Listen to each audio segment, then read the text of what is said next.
So who do you guys call for water? No, we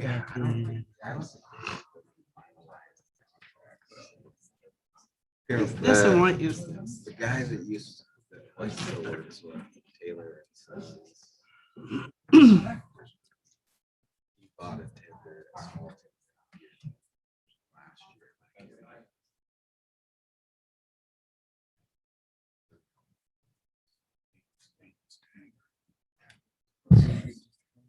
Fire camp.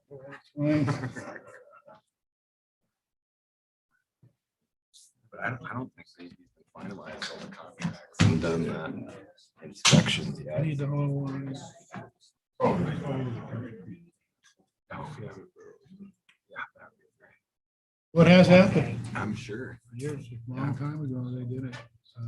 I mean, more of the rural are have tenders now too, you know, or they'll just bring their big structure engine. That's what Spirit Lake did last week. The one in the Hood Valley.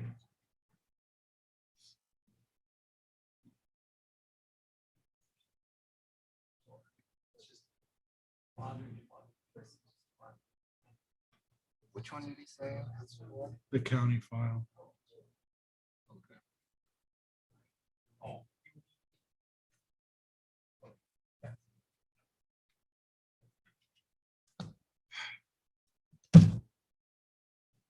Buddy, can you go grab Milton? Can you go grab Milton? We're gonna start. Mm-hmm. I think he went downstairs. Oh, did you go downstairs? He said Okay. he was gonna Zoom. Yeah. Okay. Sounds gonna get some. I'd like to call the planning and zoning meeting to order. We're at 1500 Highway 2, Sandpoint, Idaho. Jeannie, are we taping? Thank you. We're on the third floor conference room. Everybody please stand for the pledge of allegiance. Pledge allegiance to the flag of the United States of America and to the republic for which it stands, one nation, under God, indivisible, with liberty and justice for all.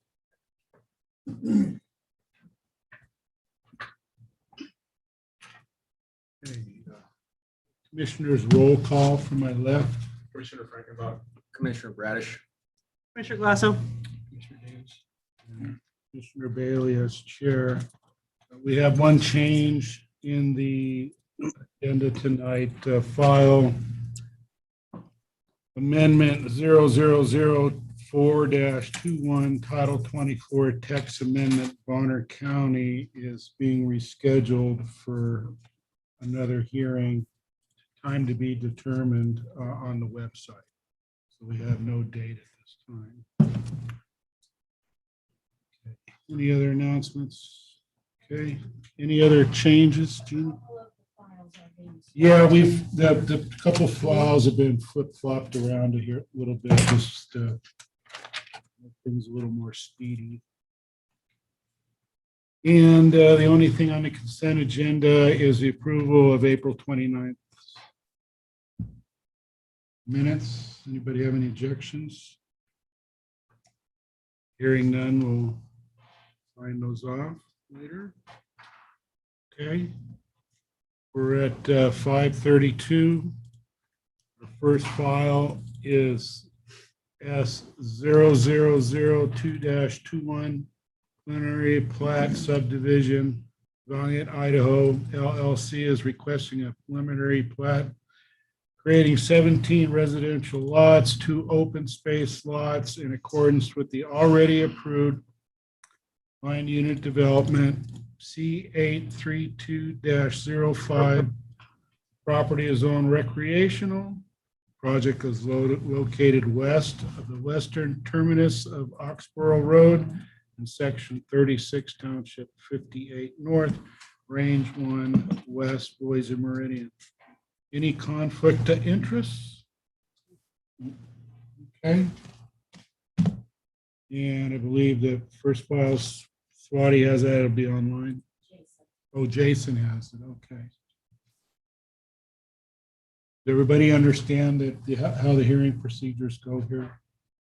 Okay, that's kind of like a courtroom, so we have our procedures. So when it's time for you guys to speak, you'll have 3 minutes.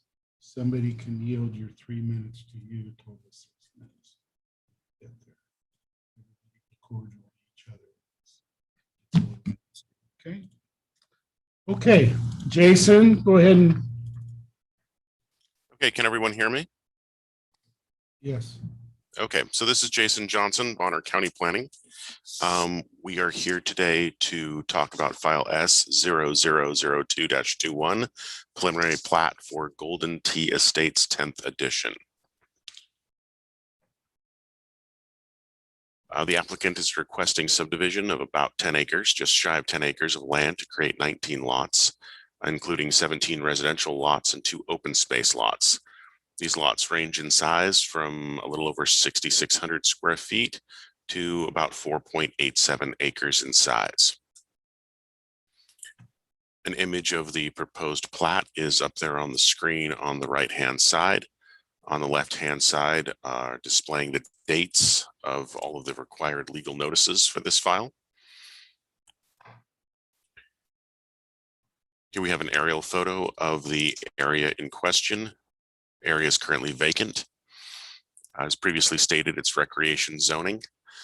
It'll be served by a westerly extension of the private Oxbow Drive, which is proposed to be a 26-foot wide paved and fire code compliant roadway that's going to be located within a 30-foot private right-of-way. Services that are proposed for this site, water and sewage, there's already will serve letters on file for that from TIC Utilities. The site is served by Northside Fire, Avista and Northern Lights, and Bonner School District number 84. Just images captured from the zoning and the land use maps in the county GIS. The area is zoned recreation and the land use designation is resort community. Here we have an image of the environmental features on the site. The main environmental feature that sticks out is the wetlands that wrap around the site. The site's mostly flat, partially vegetated, and has no steep slopes.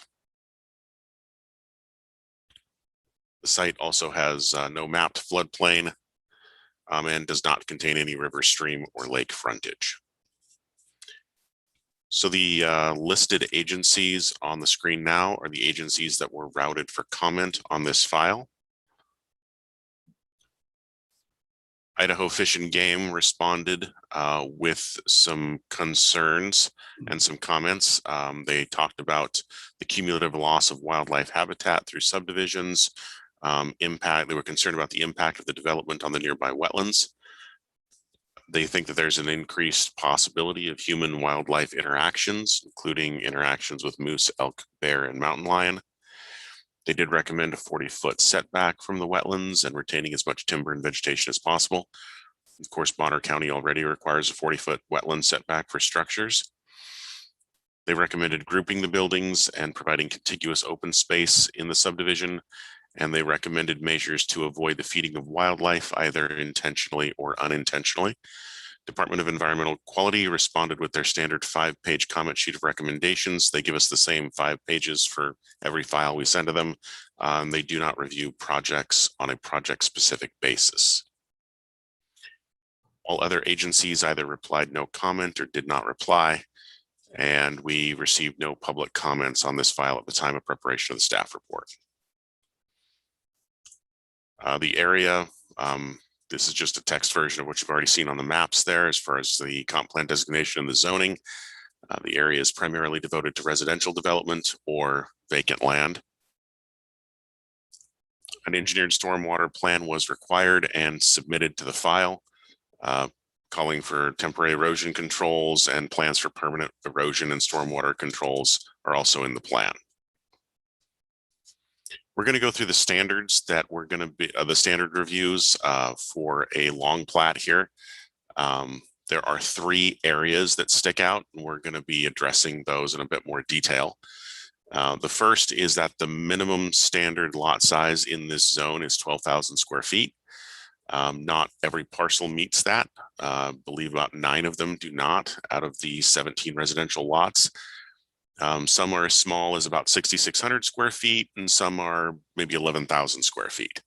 I would like to point out that when you divide out the number of lots with the total acreage of the site, the average parcel size for this entire subdivision is over 22,000 square feet. While the applicants are not proposing a conservation subdivision here, the truth is if they were proposing a conservation subdivision, what they're proposing would probably be acceptable. I of course can't review the file just here standing with you, but this isn't really extraordinary beyond what we would expect to see from a conservation subdivision in terms of their deviation from the lot size minimums. The depth to width ratios, 3-to-1 depth to width ratio is required on every lot in this subdivision. There are 3 lots, 14, 15, and 16 that do not meet this standard. I think the highest ratio is about 3.3, 3.4. The lots don't deviate a great deal from the standard. It's a small deviation. It's not large. All urban services are provided. As previously stated, there's a will serve letter for both water and sewage disposal from TIC Utilities. As far as fire protection goes, a fire assessment was provided, a fire protection plan and a defensible space plan are in the file. The road does have a unique name according to the requirement in the code. An engineered road plan was submitted, making sure the road meets the required standard and provides legal access. The one other deviation here is that the proposed road is proposed to be private. The standard requirement here is that it would have direct frontage on a public road, this subdivision. This is proposed to be a private road. And again, as stated at the beginning of this hearing, these deviations were already reviewed and approved under conditional use permit 832-05, a planned unit development. We'll talk a little bit more about that later. And then as far as natural hazards go on the site, as previously stated, there really aren't any. There's no steep slopes on the site or anything like that. It's mostly just wetlands. Professional stormwater plan was submitted. Development can comply with Bonner County's wetland standards. As far as wildlife goes, in their letter, they did provide some recommendations on how to avoid conflicts with wildlife. And the application was complete under the preliminary plat requirements of code. So getting into the conditions of approval here, some of them are normal, standard, ordinary that we'd see in every file like this. Some of them are a little bit different. Of course, the first 2 conditions are pretty straightforward. Easements and instrument numbers all need to be recorded on the face of the plat, and there needs to be a disclaimer notice that the roads within this subdivision are private and may not necessarily meet county standards. We have to record a final plat, obviously, as a condition. A digital copy has to be provided. That's been standard with the planning department for pretty on close to a year now.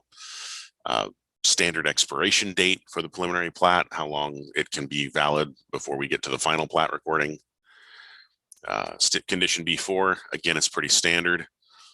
The applicant has to install and maintain all temporary and permanent stormwater and erosion controls. Roads have to meet the road plan. Condition B6 is probably the one that needs the most discussion. So the planned unit development, the PUD for this site, C832-05, not all the conditions of that PUD have been met, and not all of them can be met. The most obvious is that the first condition on this PUD is that the development shall conform to the approved site plan. Well, we've changed the site plan from that PUD. Uses have been taken out. Density has been decreased. There are fewer units being proposed. Intensity of the use has gone down. So right there, we have to do something with the PUD. So as a condition of approval of this preliminary plat, we either need to, the applicant in cooperation with the planning department either needs to amend the PUD or submit a new one to reconcile what's being proposed today with what was approved in the PUD previously. A lot of the conditions in the PUD, I won't go too in detail with it because it's probably going to come up for a decision before this body later on, but they're pretty straightforward. There's nothing really extraordinary in it that seems difficult to meet. It shouldn't be difficult to rework this PUD for what ultimately is going to be lower intensity development, larger lots, fewer uses, and less traffic. Again, the deviations that they're proposing here are pretty small. a few minor depth to width ratio deviations, some smaller lot sizes, and the usage of a private road. Honestly, the smaller lot sizes are probably conserving wetland space. The private road is just an extension of a private road that already exists. And the smaller lot sizes and depth to width ratios are allowing us to compress this development down more. I mean, like I previously mentioned about conservation subdivisions, if this was a conservation subdivision, we might actually be encouraging them to go with smaller lot sizes. They haven't even proposed a density bonus in this case beyond what the site would normally propose. If they would have proposed a conservation subdivision, it's possible it could have had even more units in it just under that alone. So renegotiating and reworking the PUD should be fairly straightforward, but it will be something that needs to be done as an intermediate step if this gets approved before we get to the final plat stage. Other than that, staff's concluded this project is consistent with Bonner County Revised Code, and staff recommends approval of the requested subdivision of 9.8 acres of land to create 19 lots, including 17 residential lots and 2 open space lots, ranging in size from 6,612 square feet to 4.87 acres. And that concludes my presentation. If anyone has any questions. Questions of staff at this time? I have a question. No, this is for us right now. You'll get a chance here in about 10 minutes. So one question for Jason.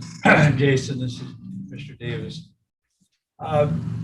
The comment that came from Fish and Game, quite detailed, but looking back in the record for the conditional use permit passed in 05, it's very similar to that. Anything stand out to you in that there's no, I didn't see any conditions of approval that would reflect anything that they said? It seems fairly standard. Fish and Game has commented on this before. It does seem fairly common sense that as we subdivide in undeveloped areas, there will be increased potential for wildlife conflict. Yes, I suppose when we subdivide, we are removing potential habitat. I haven't seen that there's any drive in the county necessarily to stop subdividing alone just based on that, however. As far as the conditions that they recommend in that letter, there's no reason that we couldn't work some of those conditions into that renegotiation of the conditional use permit / PUD that we're going to have to do on our way to final plat. And I reviewed those things that they brought up. It's interesting too, because they suggested them, quite a few of them, as things that might be done, probably should be done, but I didn't catch at the end of their letter, they said, please make sure that all these are included in approval. And like I said, some of those probably could be wrapped into some conditions of approval, but would these be, and then it would apparently, that would then fall to Fish and Game to make sure that they were done. Would they be better housed in CCNRs? That's entirely possible. I know some CCNRs were created for the community. I don't know if the CCNRs cover this particular portion, if they cover this particular portion of the community, or if we'd have to create new CCNRs. The department doesn't do much with CCNRs in terms of regulating them.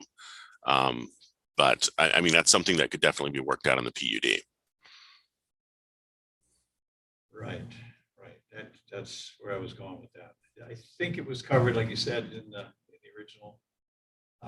But it needs to be looked at again carefully to see.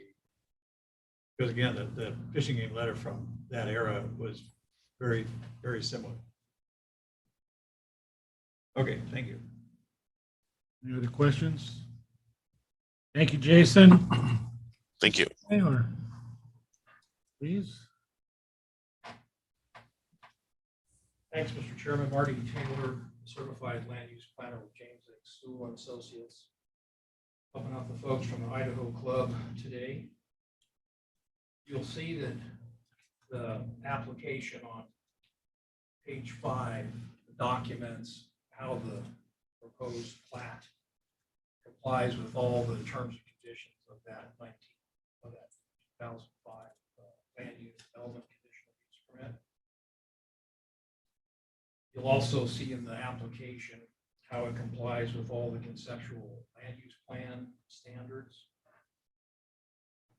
particularly the deviations that were approved in 2005 regarding depth to width, lot size minimums, average, and opportunity for private versus public right-of-way frontage.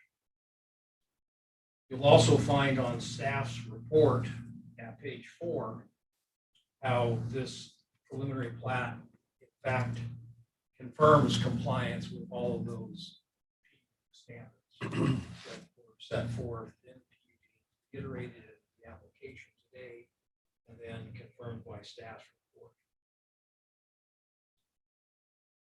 As to the IF Department of Fish and Game comments, nearly 54% of this project is being set aside as open space. Over half the property is being committed to open space. There is a 40-foot setback that's proposed. There are already of record CCNRs that addressed in 2005 Fish and Game's somewhat boilerplate response that they provide to about every project, which is what can we do to mitigate effects to wildlife. So that's already been worked out. They're already a record. I know this because I did the project in 2005, so I have all these records. So given that the preliminary plat complies with all the PUD and conceptual land use plan standards,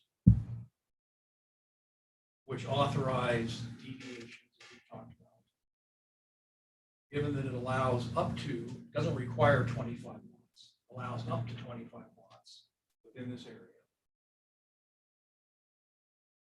We are perplexed as to why the PUD ended. Simply put, condition B6 needs to be stricken in its entirety. There is nothing in the record, there is absolutely no evidence or any requirement to amend a PUD for a project that complies with all of the terms and conditions of that PUD. In fact, Bonner County Revised Code specifies that you only have to amend a PUD if you propose a greater or more intense use of the same area.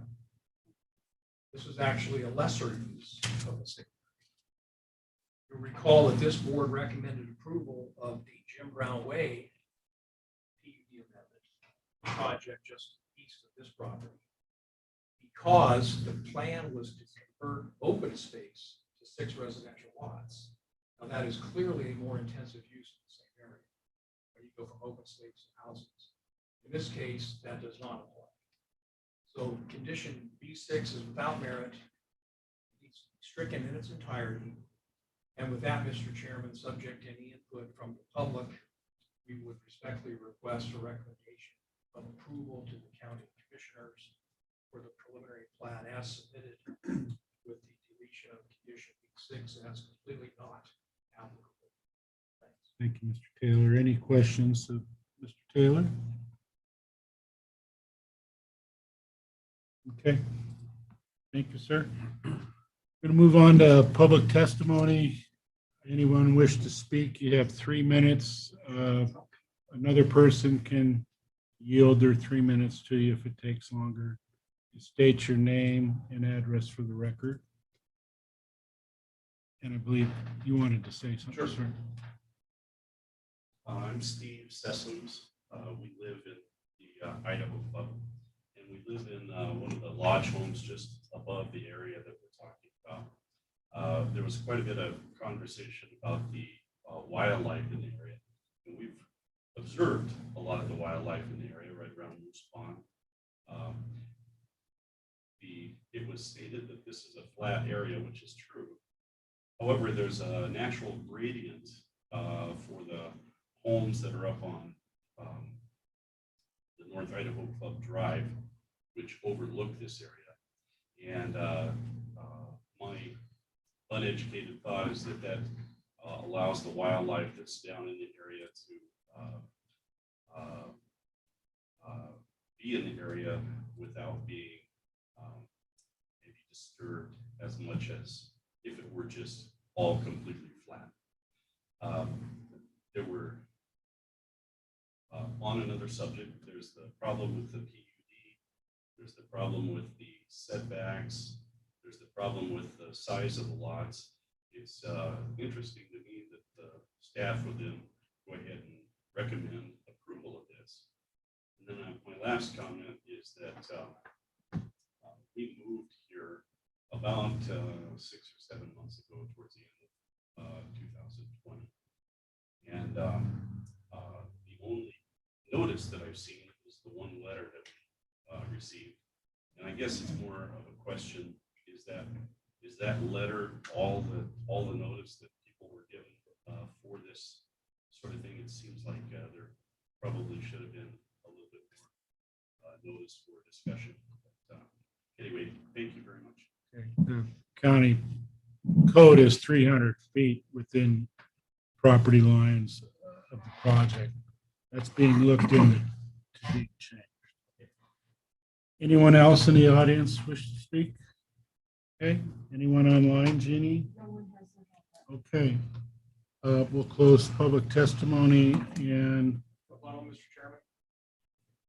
you want to, does Jason want to go first and then you? Jason? Staff has nothing to add to the previous presentation. Okay, thank you.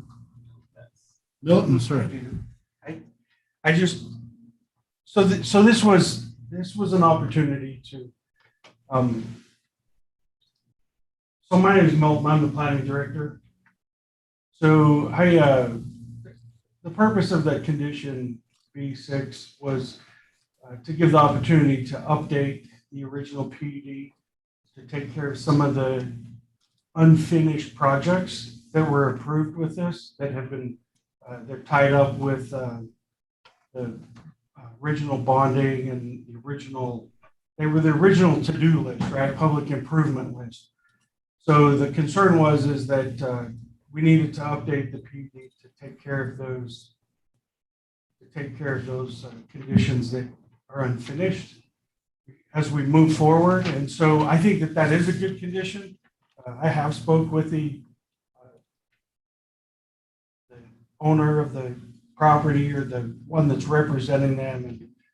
And we have received a preliminary application. It's still being talked about on the best way to proceed with that. But the purpose of that condition was to, again, clean up some of the old stuff, the old unfinished stuff.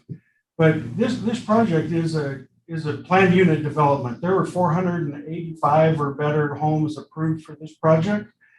And so there will continue to be subdivisions built in here on areas that were designed or planned for subdivisions. So the fact that this is less than what was originally planned is great for the homeowners that are concerned about the growth in the area. But nevertheless, it's pre-approved for those 25. So we definitely recommend approval of the project.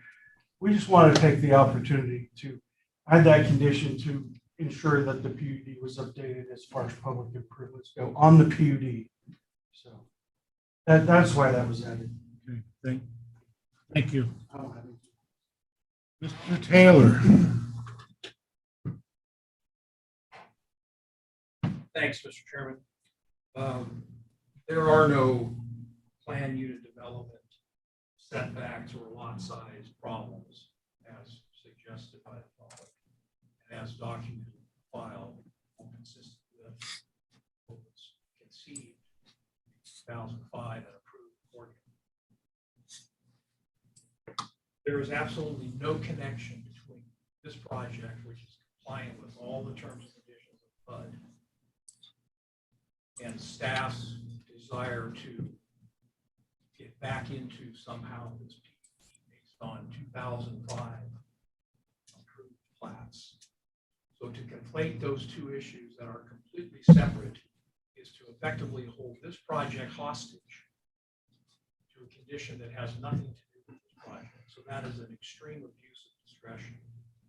I would encourage this planning commission to recommend approval because it's consistent with the PUD Staff has said as much with the deletion of condition B6.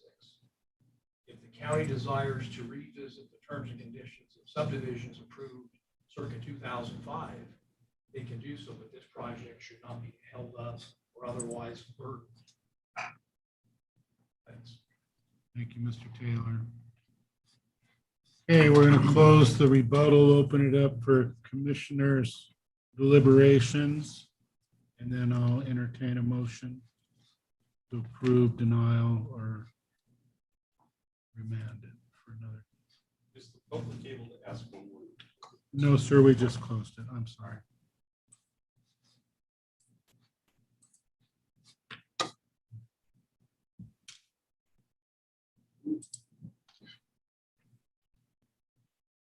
I'm thankful it's 17 and not 25. But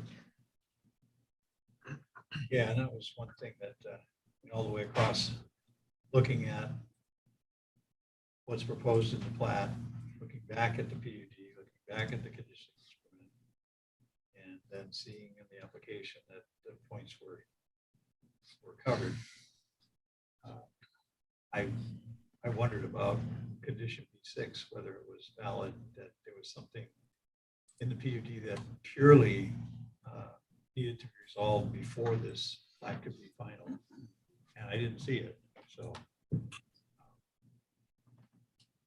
doesn't look like it's warranted. There probably is a deeper reason or a different reason to refresh the PUD. And if the owner is in the process of maybe doing that independent of this plat, I don't say that, but perhaps they are, just to even things out overall. Because there certainly have been changes in what's out there from what was thought about back in the early last decade.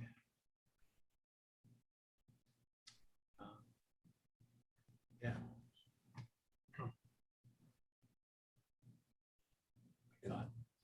Okay, thank you. And this may be more a question for you, if in future files like this, if the application ties to a past PUD or conditional use permit, if we could get that in our hearing file as well, so we don't have to dig for it. Be nice to have, to reference it back to the application language.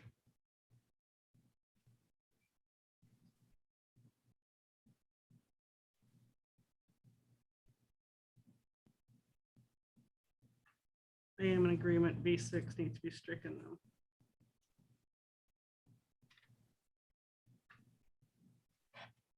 And maybe something for further discussion at a later time, but not regards to this file.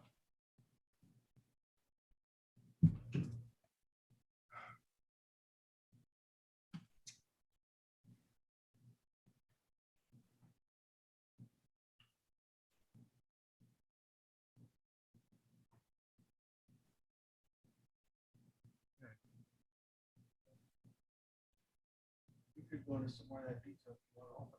So they could also.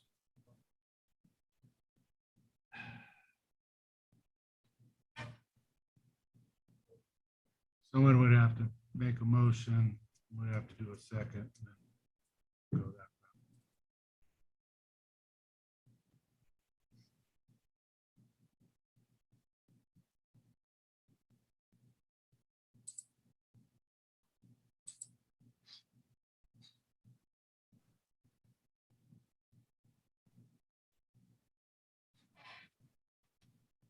Question to staff, if there is another subdivision coming down the road, straighten the PUD out at that time?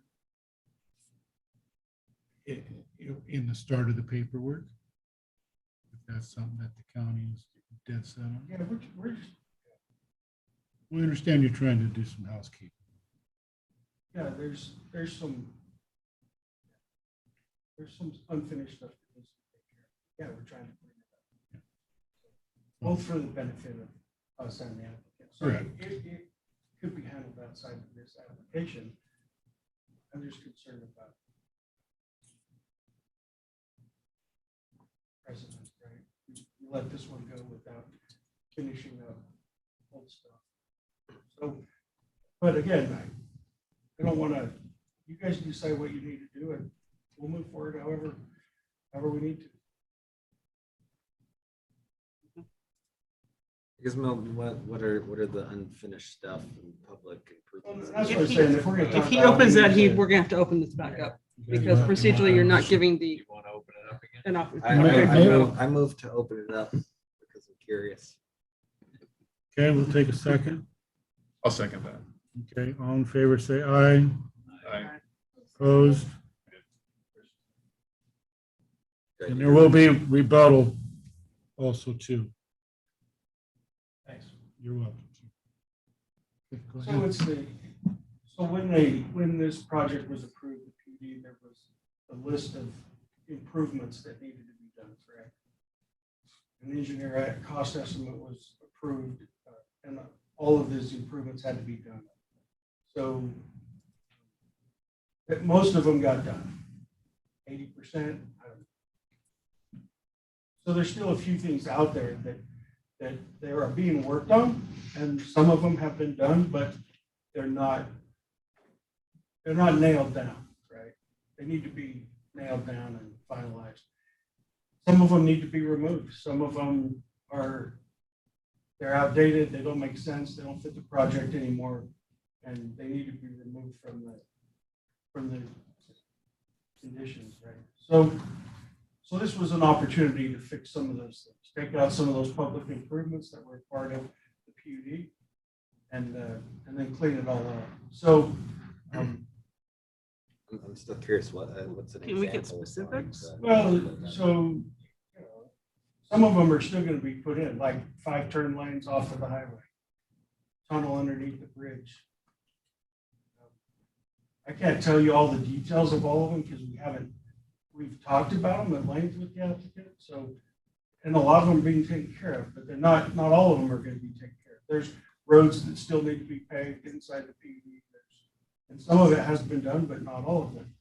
But did the PUD say prior to such and such a plat or prior to the X lot, these things need to be done? Or were they just a shopping list of things to do before the whole thing was done? And further, did any of those unmet conditions strictly apply to this area that's subject of the plat? Well, of course, this plat will impact some of those improvements. The need for turn lanes and so forth. I can't recall, but I did look at those conditions. So he's right, we did not analyze those into the staff report.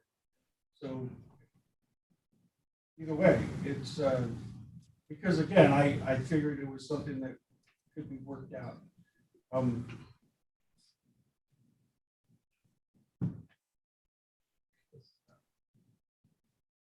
Searching through the conditions from conditions for There's a lot of history that we could get into, but there's a lot of history, there's a still lot of history. stuff going on with them, and so don't want to get into lots of it.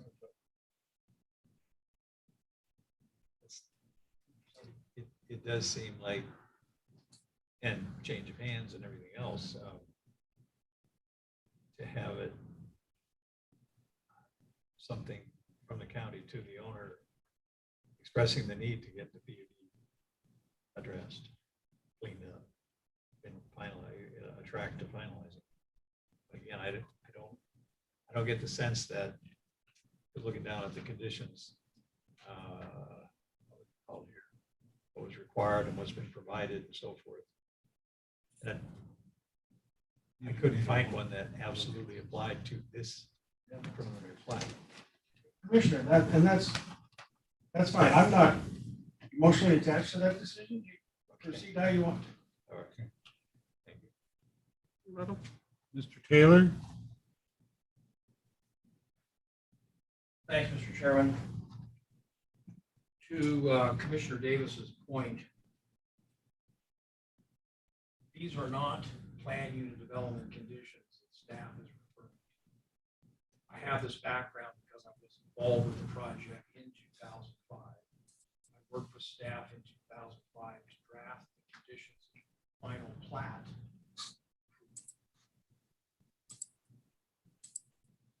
There were completions that were secured through securing a bond. Those conditions affect plats that were recorded circa 2007. They were specific to those plats and have nothing to do with today's project. They have nothing to do with the PUD. They have everything to do with those specific plats. The correct process is for the applicant to amend the terms and conditions of those subdivisions. It has nothing to do with plan unit development or this preliminary plat. The applicant wants to petition to amend the terms and conditions of the plats that were recorded, subject to a surety. And that's a completely separate project. To answer the question, conditions that were secured were roads, sewer, water, stormwater. By roads, I mean turn lanes, internal access, sewer, water, stormwater.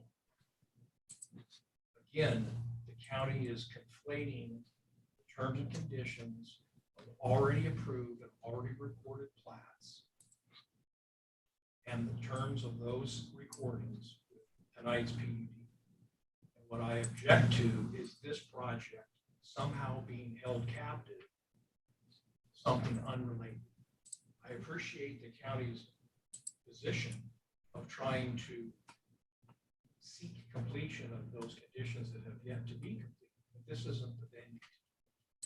It has nothing to do with the people. So we would recommend, planning commission recommend approval to the county commission. Completion of the conditions. Okay, so we'll open it back up to commissioners' deliberations, and I will entertain a motion to yea or nay.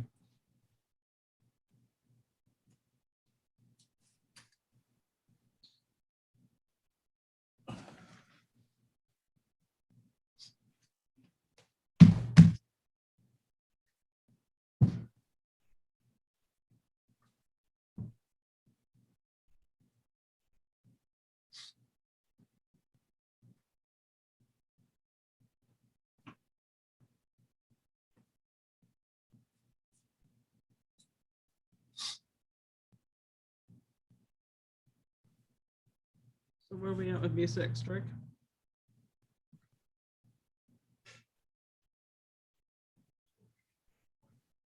Snap, is that where we're at? Agreement with that? Okay, Commissioner Glasso, motion to approve. I move to recommend approval to the Board of County Commissioners on the project file S0002-21 for a subdivision of plus or minus 9.8 acres of land to create 19 lots, including 17 residential lots and 2 open space lots ranging in size from 6,612 square feet to 4.87 acres.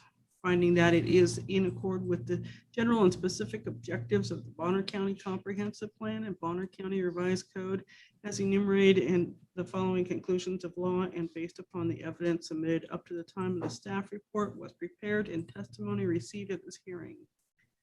I further move to adopt the following findings of fact and conclusions of law as written and amending to strike B6. The action that could be taken to obtain the plat is to complete the conditions of approval as adopted. This action does not result in taking on private property. Commissioner Glasso has made a motion to approve file S0002-21 preliminary plat subdivision, Valiant, Idaho. Is there a second? Commissioner Davis, I'll second that. Commissioner Davis with the second. Any discussion? All in favor, say aye. Aye. Opposed? Motion carries. 614. Our next file is V0007-21, variance, street setback and waterfront bulk increase. Mary Westberg is requesting 10-foot easement setback where 25 feet is required for reconstruction of a home. A zero easement setback where 25 feet is required for constructions of an attached two-car garage and a bulk increase of 175 square feet inside the 40-foot shoreline setback. Parcel is zoned recreational. The project is located off Mackinac Road, Section 10, Township 60 North, Range 4 West, Boise Meridian. I believe this is Chad's file. Sure. Good evening, everyone. Can everyone hear me all right? Swati, hang on, any conflict of interest to the commissioners? No. Sorry. Okay, go ahead. Can everyone hear me all right? Yes. Good evening, everyone. This is Swati from Warner County Planning Department. This is file V0007-21. This is a variance request for Jim and Mary Westberg. The request summary is that the applicant intends to replace the existing dwelling on the property with a new construction. They also want to build a two-car garage and increase the existing deck area by 175 square feet. To accomplish this project, they are requesting a street setback variance for a new dwelling from the required 25 feet to 10 feet, a street setback variance for an attached two-car garage from the required 25 feet to 0 feet, and a bulk variance to increase the deck square footage from 794 square feet to 969 square feet. This property area is 0.74 acres. South Mackinac Road runs through the lot, dividing the parcel into two pieces of land. It is accessible from East Shore Road, a county-owned road in Coolin. The property was platted in 2013, and it is currently developed with a dwelling, a waterfront boat deck, waterfront pier, a small utility residential shed, and a boat lift.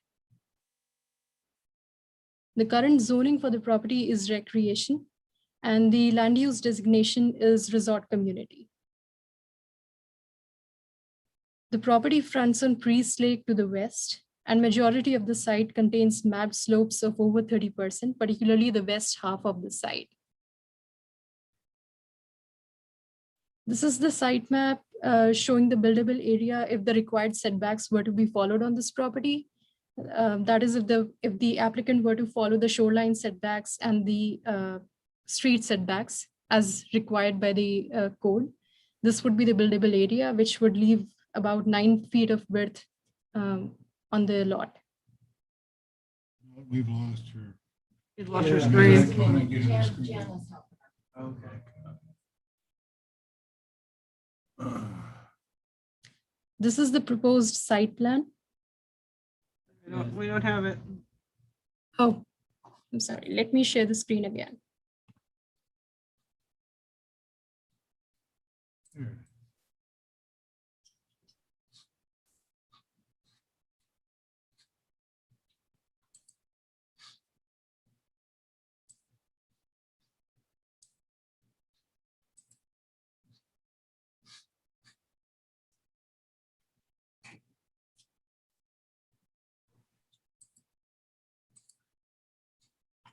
Is it visible again?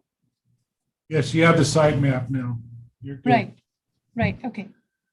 Let me go back to the previous slide and make sure that all of you saw the site. So the subject property fronts on Priest Lake to the west. I'm sorry? So we're not seeing the expanded screen. We're seeing the screen that shows all the slides on the site.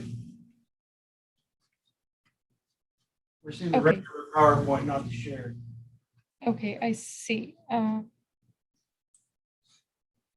What happens when you have 3 monitors?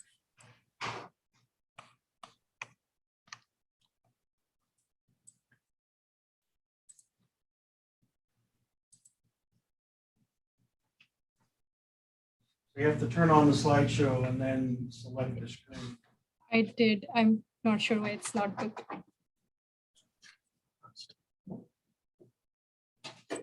Screen share.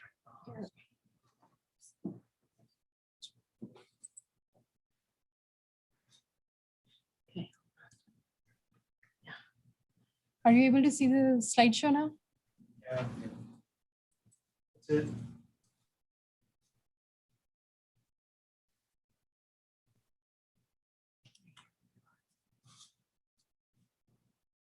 Okay, can you guys see the slideshow, or is she still on the same thing? Slideshow. Slideshow.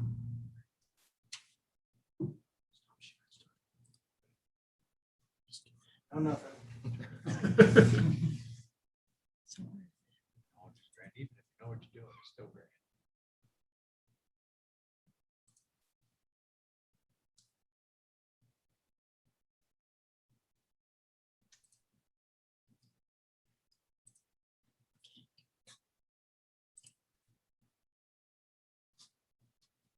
Can you guys see the screen now?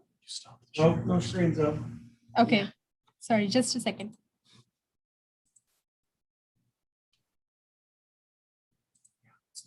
Yeah, I think so. Is that fine now? That's the one. Okay, thank you. I'm sorry about the confusion. I apologize for these difficulties, but let's continue with the presentation. So this is the buildable area if the applicant were to follow all the setbacks on the property as required by the code, the shoreline setbacks and the street setbacks. That would leave a width of about 9 feet at one part of the property. That would be the buildable area.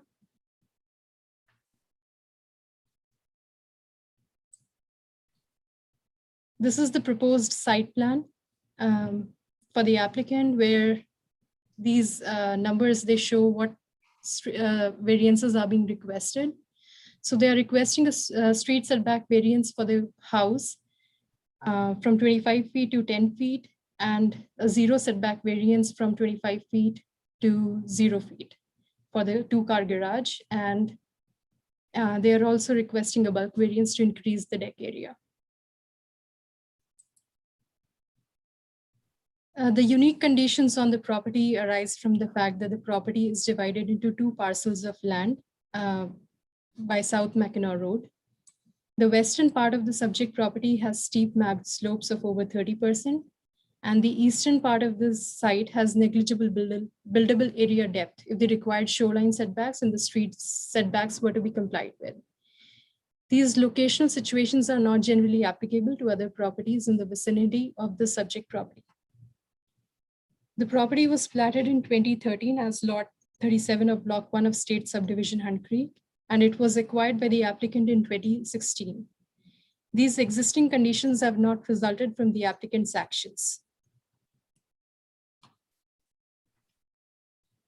Staff received 3 public comments in support of this request. In addition to the public comments, we also received some agency comments. Idaho Department of Environmental Quality say that they do not review proposals on a case-by-case basis, but they encourage the applicant to review their environmental guide for local governments. Idaho Department of Fish and Game are concerned about the increase of bulk of the structure within the 40-feet shoreline setback, which may impact the water quality of Priest Lake negatively. The agency suggests creating an effective stormwater management plan to mitigate the negative impacts. It is to be noted that the applicant will be required to submit a stormwater management plan before getting a building location permit for this project. With that, staff recommends approval of this request. I can now take any questions. Any questions for Swati at this time?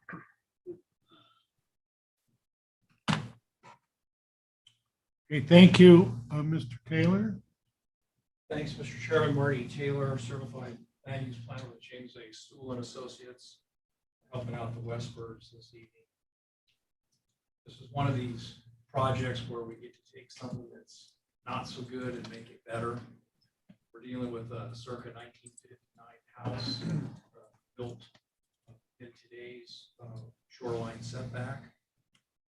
What we have been able to do is scoot the house further back from the lake. But in order to do that, we need a little bit of relief from the planning commission with regard to the easement setback, both the detached garage and the home itself. I'll rely on the application materials for all the details as to how the project complies with those various standards. What I did want to share with the planning commission is that a stormwater management plan was submitted with the application. The staff report references that the stormwater management plan was required. What the report doesn't say is that it was in fact compliant. So this project has already been prepared with required stormwater. The code requires that we know that. I do have one request of the planning commission, working with staff on the project. The staff report clearly articulates what is requested. That level of detail is dropped in the motion. So if I may approach the chairman, what I've done is I've taken staff's language out of their report and I've simply dropped it into a motion that is more particular.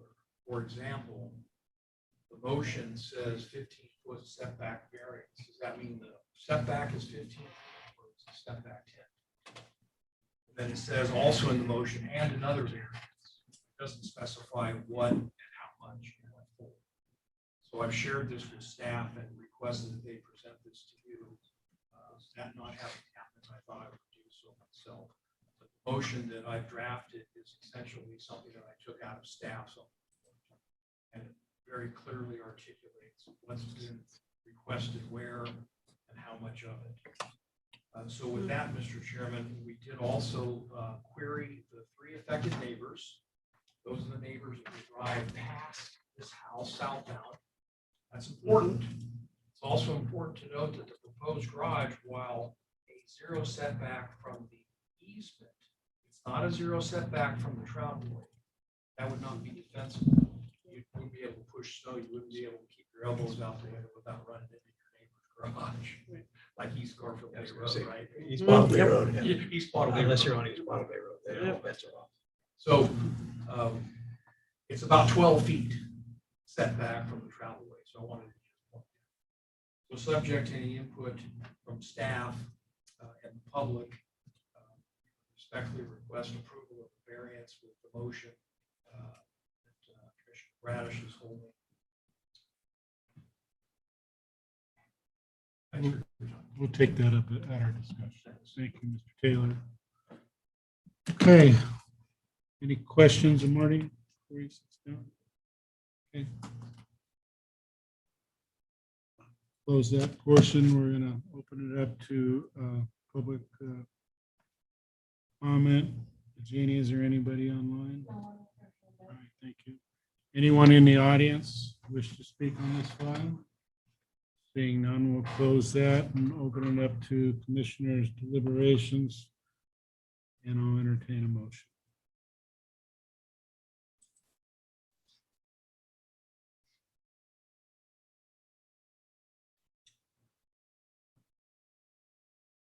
And you need to discuss this. You guys, get to see it. Mhm, yeah, we saw it. Yeah. Thanks. It does clean it up a little It bit. does clean it up better. Yeah, I agree. All right, I like the wording on that. All according to how you say it. You know me, I like. Whenever you are. Easement. sir. It's okay. Commissioner Frankenbach, I'll make a motion to approve. I move to approve this project B 0007-21, requesting a street setback variance for reconstruction of the existing dwelling from the required 25 feet to 10 feet. A street setback variance for an attached 2-car garage from the required 25 feet to 0 feet. And a bulk increase variance for an increase in the deck area from 794 square feet to 969 square feet. I find that this is in accord with Bonner County Revised Code as enumerated in the following conclusions of law and based upon the evidence submitted up to the time the staff report was prepared and testimony received at this hearing. I further move to adopt the following findings of fact and conclusions of law as written. The action that could be taken to obtain the variance is to complete the conditions of approval as adopted. This action does not result in taking a private property. Commissioner Frankenbaugh has moved to approve file V0007-21 variance. Street setback and waterfront bulk increased. Mary Westberg. Is there a second? Commissioner Glassman, I'll second it. Any discussion? I guess one thing does come to mind on the discussion, there. The current deck is 16.6 from the lake. And I mean, they're saying that it's gonna be 22. Should we add a motion or can we to say it shall meet the site plan? The only thing I'd be worried about is if, they change their mind and then they could build it right at the 16.6 and kind of go back on the good faith. Just to the bulk. Just to the bulk. It doesn't give the dimension. Setback. But it does increase from the existing setback to the In the deck. conditions in the staff report, does it say comply with the site plan? Yeah. So the condition A1 or whatever. What it says is only the development highlighted on the site plan has been reviewed for variance standards. Right, And which all is- other development shown must comply with Bonner County Revised Code. See, again, this is one of those, yep, we reviewed it.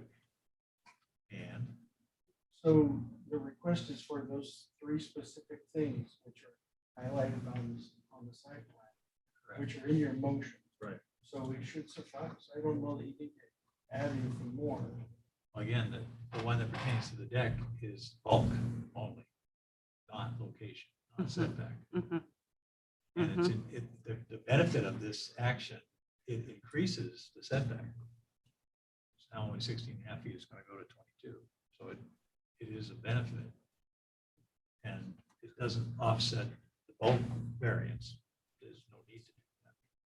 So I agree, it certainly could say, and the site plan is proposed, so we'd have to say, like we do with many other things, perform per the site plan, Which is what the condition says.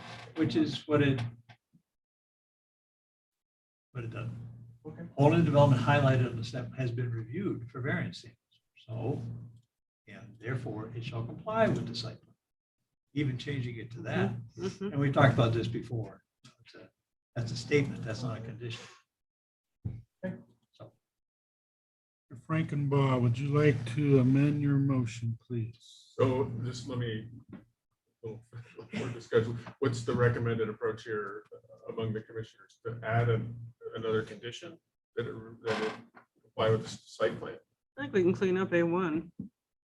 I think just to simply state has been reviewed for variance standards.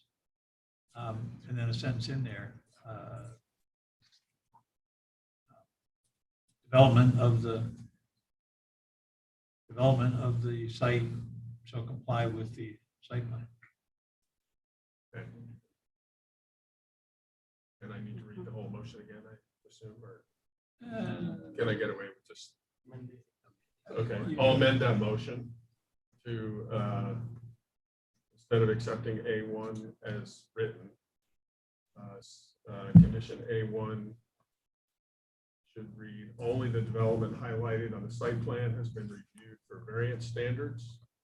All other development shown must comply with Bonner County Revised Code, and the development shall be accomplished in accordance with the provided site plan.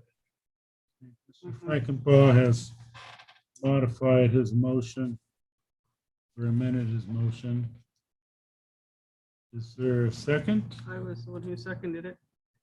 Okay, we have a second. Any more discussion? All in favor, say aye. Aye. Opposed, motion carries. Okay, everybody all right? We'll move on to the next file. Pardon?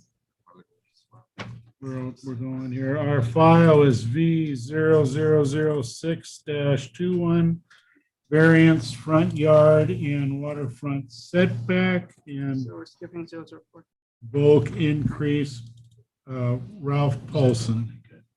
Did forget? No, it just, let me keep going here, is requesting a 15-foot street setback where 25 feet is required, a 35-foot shoreline setback where 40 feet is required, and a bulk increase in order to build a two-story residence to replace the current cabin. Parcel is zone Rule 5. The project is located off Bailey Lane, not relationship to me, in Section 10, Township 62 North, Range 4 West, Boise Meridian. And yes, they flopped the files. I don't know why. So, okay. So whoever is presenting the file, go ahead. Oh, any conflicts? No. Put in the last name. Okay. I believe it's Chad. It's me again. It's Oh. Swati. Okay, Swati, go ahead. I hope I have the right slide up this time. Yes, Far. it's the right one, 621. Okay, perfect. So this is request V000621. This is a variance request for Paulson. The applicant intends to replace the existing dwelling on the property with a new construction. And for the same purpose, they are requesting a street setback variance from 25 feet to 15 feet, a shoreline setback variance from 40 feet to 35 feet, and a bulk variance to vary the bulk of the new cabin, replacing the old structure within the applicable shoreline setbacks. The property area is 0.24 acres located in Section 10, Township 62 North, Range 4 West, Boise Meridian. It is located off Bailey Lane, a public-owned road in Coolin. The property was recorded in 1998 and is described as west 110 feet of Lot 29 of Sandpiper Shores subdivision. It is currently developed with a dwelling, a residential detached garage, a waterfront boat deck, and a boat lift. The current zoning for the property is Rural 5, and the land use designation is Rural Residential. Subject property fronts on Priest Lake to the south, and it does not contain any mapped wetlands. The slopes on the site range from 0 to 1% based on the presence of Pywell Hoodoo complex soil. This is the proposed site plan that shows the proposed setbacks. The applicant is requesting to maintain the existing shoreline setback of 35 feet, the existing street setback variance of 15 feet, and to vary the bulk within the applicable shoreline setbacks. The property is located on Bailey Lane cul-de-sac to the north and abuts Priest Lake Canal to the south, presenting unique circumstances where the applicable setbacks on the property would result in negligible buildable area on the site, rendering the property unusable for building the proposed residential structure. These conditions are not generally applicable to other properties in the vicinity of this subject site. The property is part of Lot 29. It was originally platted in 1970. The current form of the property did not result from the applicant's actions. Staff received one public comment in support of this request. Additionally, we also received some agency reviews. Idaho Department of Environmental Quality do not review proposals on a case-by-case basis, but they encourage the applicant to review their environmental guide for local governments. Idaho Department of Fish and Game is concerned about the increase of the bulk of the structure within the 40 feet shoreline setback, which may impact the water quality of the Priest Lake negatively. It is to be noted that the applicant will be required to submit a stormwater management plan before a building location permit can be issued. With that, staff recommends approval of this request. I can now take any questions. Any questions for Swati at this time? Okay, thank you. Is the applicant's representative here for this project? Okay, sir, come up and state your name and address. And I'm Rolf Paulson, owner of the property. And property, you may have noticed on the site plan, kind of reasonable size cabin to replace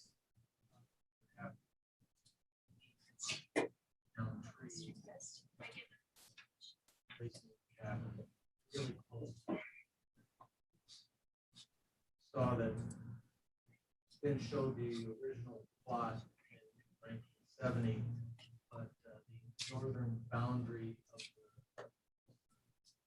site, okay, there it is, extended all the way to the water. Site number 29. And, that property was split in two, and this became 29A, or was 29B. Father owned the property at that time. I don't know that true. But the other 29B, for them to fit a cabin on there, they had to put it right next to the property. And there are now a good stand of trees between the two cabins. Place this old cabin. Not have to take down any trees.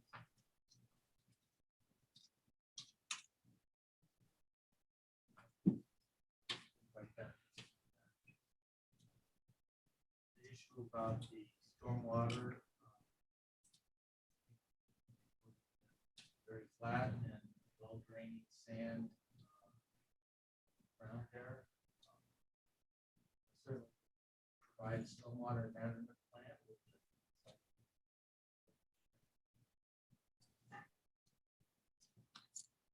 As far as the bulk increase goes,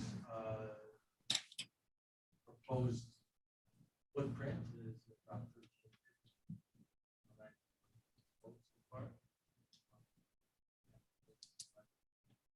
Would be 2 stories. Current cabin is only 9. Other cabins in the neighborhood, CCRs are minimum of 1,100 square feet. But, this location, have a smaller cabin. All the cabins in the neighborhood are 2 stories. Much larger than the Questions of the applicant? Okay, thank you, sir. Open up the public comment on anybody online, Chini? Okay. Anyone else in the audience wish to speak? Okay. We'll close the public comment, open it up to commissioners' deliberations, and I'll entertain a motion. Nothing.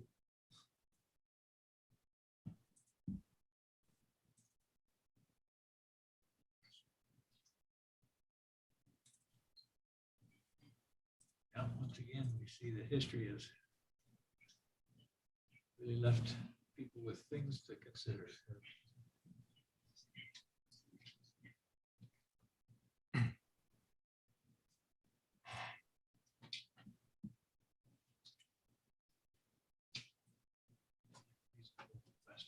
And the fact that the owner association has recommended finding that if they're complies with what their thoughts and desires are as well, so. Yeah, I agree. I'll make a motion. You do it. I move to approve, this is Commissioner Bradish. I move to approve this project file V0006-21 requesting a street setback variance from the required 25 feet to 15 feet, shoreline setback variance from the required 40 feet to 35 feet, and a bulk increase variance on a property zoned R5 district and addressed as West 110 feet of lot 29 of Sandpiper Shores subdivision in section 10, township 62 north, range 4 west, Boise Meridian, finding that it is in accord with the Bonner County Revised Code as enumerated in the following conclusions of law and based upon the evidence submitted up to the time the staff report was prepared and testimony received at this hearing. I further move to adopt the following findings of fact and conclusions of law as written. The action that could be taken to obtain the variances to complete the conditions of approval as adopted. This action does not result in a taking of private property. Commissioner Bradish has made a motion to approve file V0006-21, variance front yard and waterfront setback and bulk increase, Ralph Paulson. Is there a second? Commissioner Frankenbach, I'll second. Commissioner Frankenbach, second. Any discussions? All in favor, say aye. Aye. Opposed, motion carries. Okay, you guys need to stand up, get anything, or we'll just keep powering through here. Okay, here we go. File, it's 644, file V 0004-21. Variance front yard setback, Michael and Tina Cosmic. Is that Cosmicki? Okay. A little discussion on it, whether I butcher it or not. All right, sorry. Are requesting a 10-foot yard setback where 25 feet is required for the construction of a detached garage. Parcel is zone rule 5. Project is located off Wooded Acres Drive, section 35, township 57 north, range 3 west, Boise Meridian. Any conflicts of interest? Okay. Mr. Chad. Good evening, Commissioners. Thank you for being here tonight, members of the public. I need to get a password to log into the computer.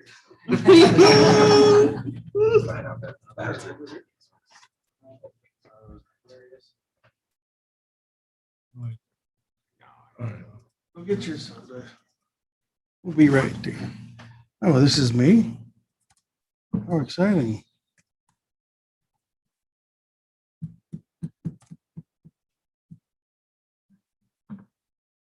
Give me a second, I'll get you set up.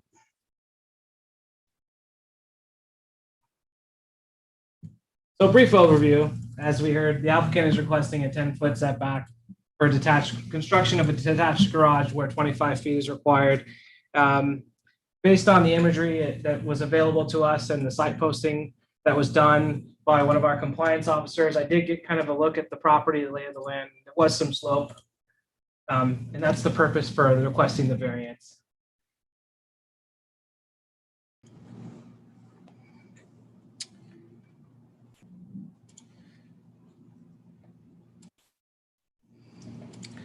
And we'll get into more of the weeds of it, but one of the things the applicant said is that when winter comes and the conditions get a little rough, it's a little sketchy trying to go up the driveway and get out. So that's the purpose for the variance, to build a detached garage.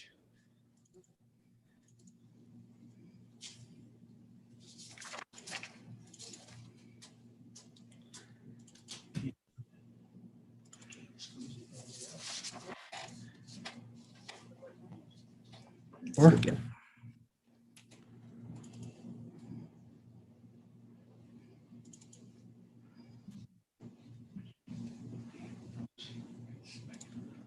Thank you. Let's do this.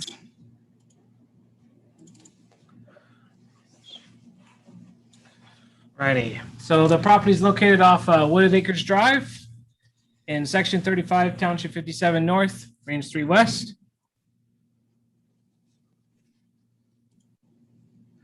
So our public hearing procedures. Okay. Everyone has 3 minutes to speak, and the applicant will have an opportunity to rebut before the commission will deliberate. So this is the location of the property.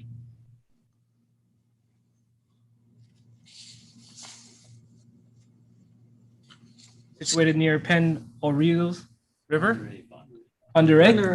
Okay. Here's the applicant site plan. This is where the proposed detached garage will be located in relation to the street. So it's a 0.41 acre unplatted, or sorry, platted lot. It's in zone 5. It's in rural residential comprehensive land use plan. It's accessed by Wooded Acres Drive, county owned and maintained road. The peripheral edge of the lot, rather, not parcel, has a slight gradient. There are no wetlands on the property and it abuts a shoreline. One soil type, it's well drained. All areas are prime farmland, Bonner silt loam, serviced by an individual well, septic system. It's in the Selkirk Fire District and it's in Bonner School District 84. So we didn't get a comment from a variety of agencies. Road and Bridge said they had no objections. One of their biggest concerns with street setbacks for detached garages and just structures in general is when the plows come through, their biggest concern is debris flying and hitting things and breaking windows and so on, but they weren't concerned about this one. These are the standards that we reviewed the case with. So I'll just kind of summarize some of the conditions that their circumstances that the applicant had expressed. The driveway did not result from their actions. They purchased the property with it having a slope. And it is a bit sketchy going up the driveway in the winter months.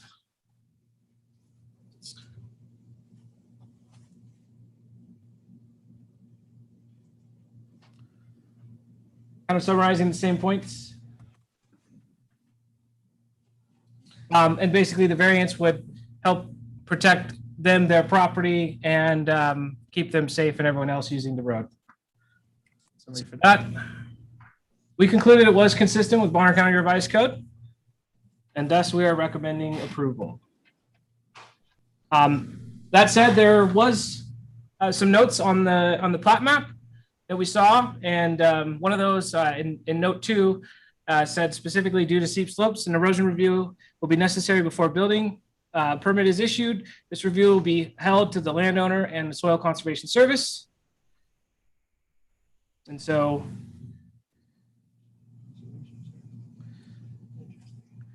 obviously the applicant will have to acquire a building location permit. So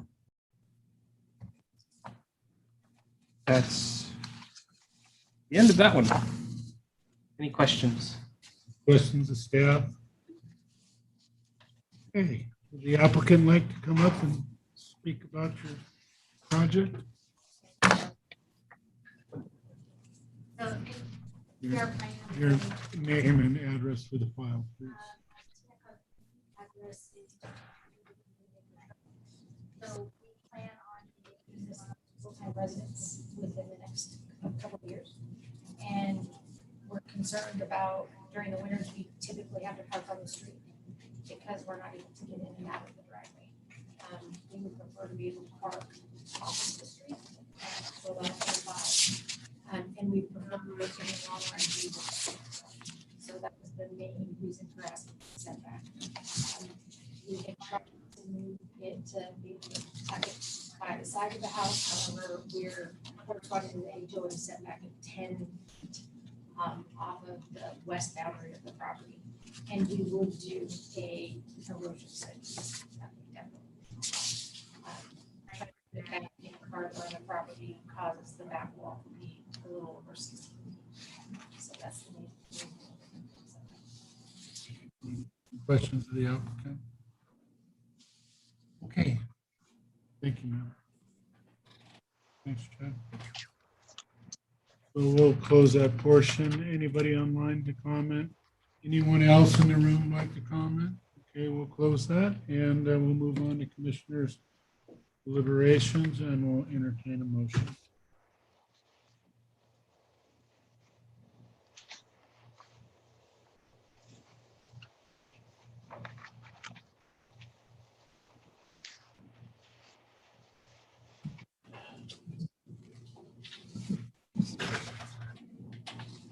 Yeah, it seems pretty straightforward. I know that road and that's a pretty steep driveway going down. This is Commissioner Bradish. I move to approve this file B0004-21. Variance permit the applicants to construct a detached garage with 10-foot street setback where 25 feet setback is required, finding that it is in accord with the Bonner County Revised Code as enumerated in the following conclusions of law and based upon the evidence submitted up to the time the staff report was prepared and testimony received at this hearing. I further move to adopt the following findings of fact and conclusions of law as written. The action that could be taken to obtain this variance is to complete the conditions of approval as adopted. The action does not result in a taking of private property. Okay, Commissioner Bradish has made a motion to approve variance V00014, or excuse me, 04-21 variance, front yard setback, Michael and Tina Kosnicki. Is there a second? Commissioner Frankenbach, I'll second. Commissioner Frankenbosch with a second. Any discussion? So the staff report had 3 conditions of approval. Chad has up there on the board is 2. Oh, yes. Let's see, the A3 in the staff report. Not there either. Building location permit. A3 is, it's obtain a submit a stormwater Stormwater management. management plan. And A2 in the staff report is a building location permit, so that is consistent with that. A1 is just that standard statement about has been reviewed, but that A1 talks about a grading and erosion control plan. So, which A1 are we dealing with? And then we must add A3A. Anyway, to make So the it should motion. be stormwater. I mean, Yeah, I mean, a stormwater plan does usually include erosion control. You know, because you don't want, that's how you control the stormwater, you don't allow erosion to occur. So, of course, that would make it consistent with that full requirement on Westford acres. So what Commissioner Bradish read is the document for the file, which has A1, A2, and A3. And that's what we're approving. That's what's, And if Chad has it's just some of this. right, but I, PowerPoint, but you're approving what you're reading right. I guess in the, if that condition is on the plat already, wouldn't they have to? yeah, it certainly seems so. And again, what's up on the board, A1 is actually part of A3. Okay. Great. A2 is good.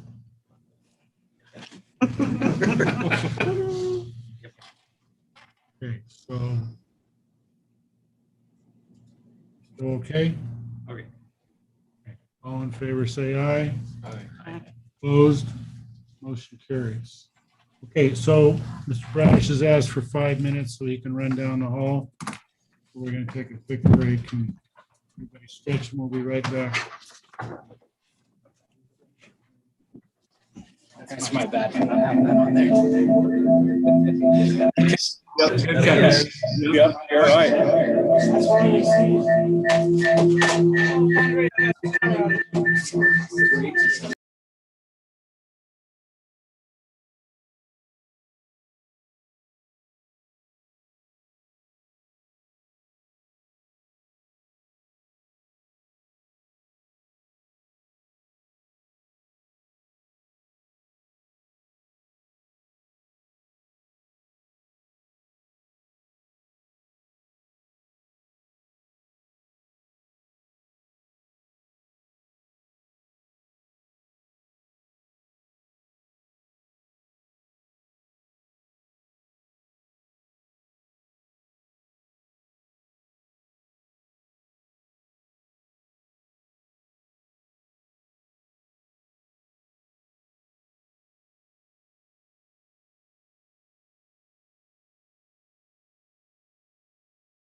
Make their own schedule, right? Last one I done something like that. You're gonna have to wait, my friend. Okay, so Don't forget about conflict of interest. Conflict of interest. yeah, I seem to forget that. Yeah, you do.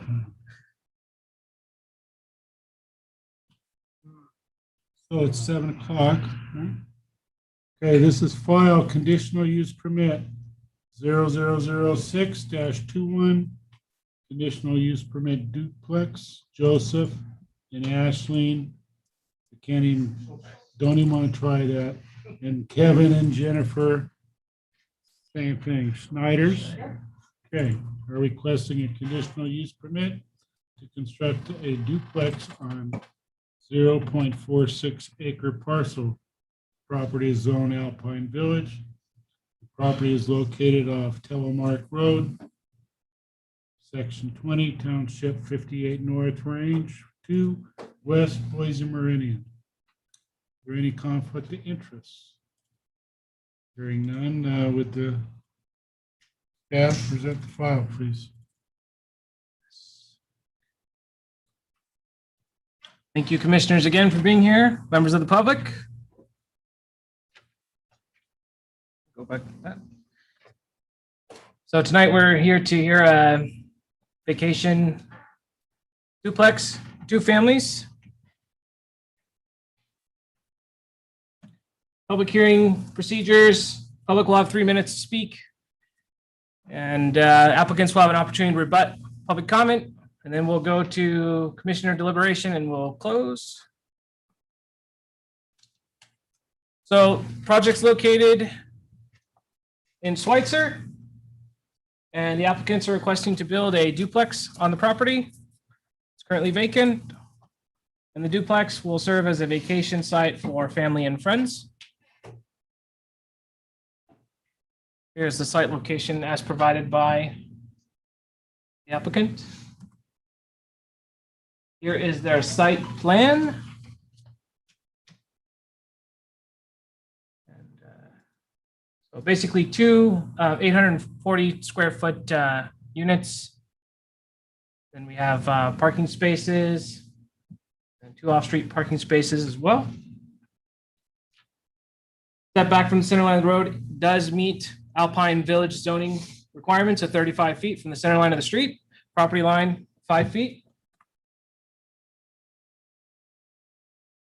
So that should say platted lot because it's a 0.46 platted lot.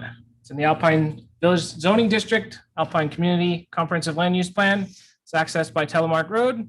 The road owner is Independent Highway District. It's not county owned or maintained. There are slopes of 30% or greater on the property. There are no wetlands.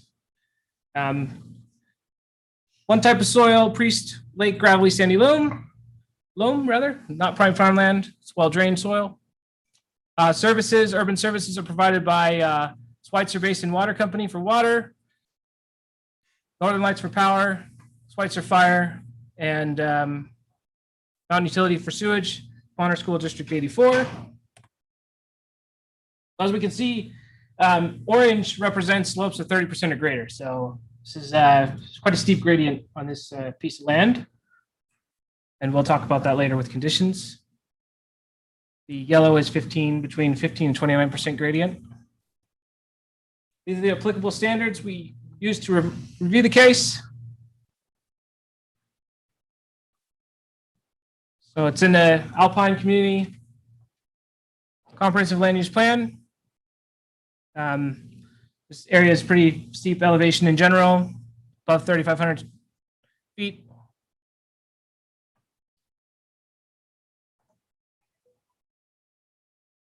Heavy snowfall. So, and in their site plan, they do have a area for snow to go when the plows come by. We can go back to and revisit that if you'd like. Didn't cover that. So we concluded that the project is consistent with Bonner County Revised Code. We are recommending approval. However, there are some conditions added to that recommendation due to the fact that we're kind of in a hilly area. And of course, there's going to be construction going on. So I have a couple slides here for first 4 are pretty much standard. Setbacks must be met per the site plan. Those are being met. Conditional use permit shall not supersede deed restrictions. The site, as it's drawn in the plan, should be constructed to those specifications. If the conditional use permit is not issued within 2 years, could expire, but I'm sure they're motivated to get it done. So before they start the construction, they'll just have to submit something from an engineer sign, just saying, hey, this is how we're going to disturb the ground. This is what noise increase is going to be, etc. They must submit a geotechnical analysis because the slopes are 30% or greater gradient. Also must submit a grading, stormwater management, and erosion control plan. They must meet the requirements outlined for development in the Alpine Village District. Of course, they'll have to submit a building location permit before they start building. And prior to the issuance of that building location permit, they must obtain an address from GIS. And that can be done online through a form. At this point, I'll take questions. Any questions of staff? Hearing none, thank you, sir. The applicant, like to speak to the project, please. I'm Kevin Schneider, address 3305 East Plat Drive. The owners. We have no real significant comments other than we agree with county staff recommendations.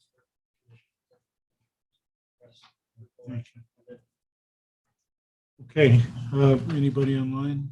Okay, anybody else in the audience wish? Wait, yes. We do have Okay, so that. Okay, Tim, you should be able to talk. Hi, this is Tim Bowden. I'm a 25-year resident of Telemark Road, and I'm not against the project, but I would like the Planning Commission to consider something that I was a little surprised by, having lived up there for over 30 years, that there is no side yard setback difference between the county valley and now the Alpine Village, I think is what they call it. So that's been taken away, where we had 15-foot side yard setback requirements before. I do believe that there's still a 60-foot or 60% frontage, road frontage maximum for the structure, including overhangs. And what I would ask the Planning Commission is to make sure that, because according to this site plan, there's more like 81% or more of the structure taking up the frontage of the lot. So I would ask the County Planning Commission to make sure that this project does not exceed the 60%. And the reason for that is Schweitzer gets over 25 feet of snow annually. And 10 to 15 years ago, the residents up there came to the county to ask them to make special provisions for this environment, because we were getting damaging snow from lots that were too close to buildings that were too close together. And so that's why we implemented, the county allowed us to implement the 15-foot side yard setback requirements, and then the 60% lot frontage requirement. So I would ask them to add that to allowing the project to go forward, that they meet the 60% frontage requirement. And it's not just the snow that comes off the road that needs to be stored. It's the snow that is along the building itself. And what happened in the past was buildings would unload their snow and they would hit their neighbor's building and sometimes injure people and damage buildings. So we were trying to prevent that. And I hope this project doesn't go backwards and set precedent for projects allowed to do that in the future up at Schweitzer as the density up there increases with people building on these undeveloped lots. Thank you for your consideration. Thank you, Mr. Bowden. Okay.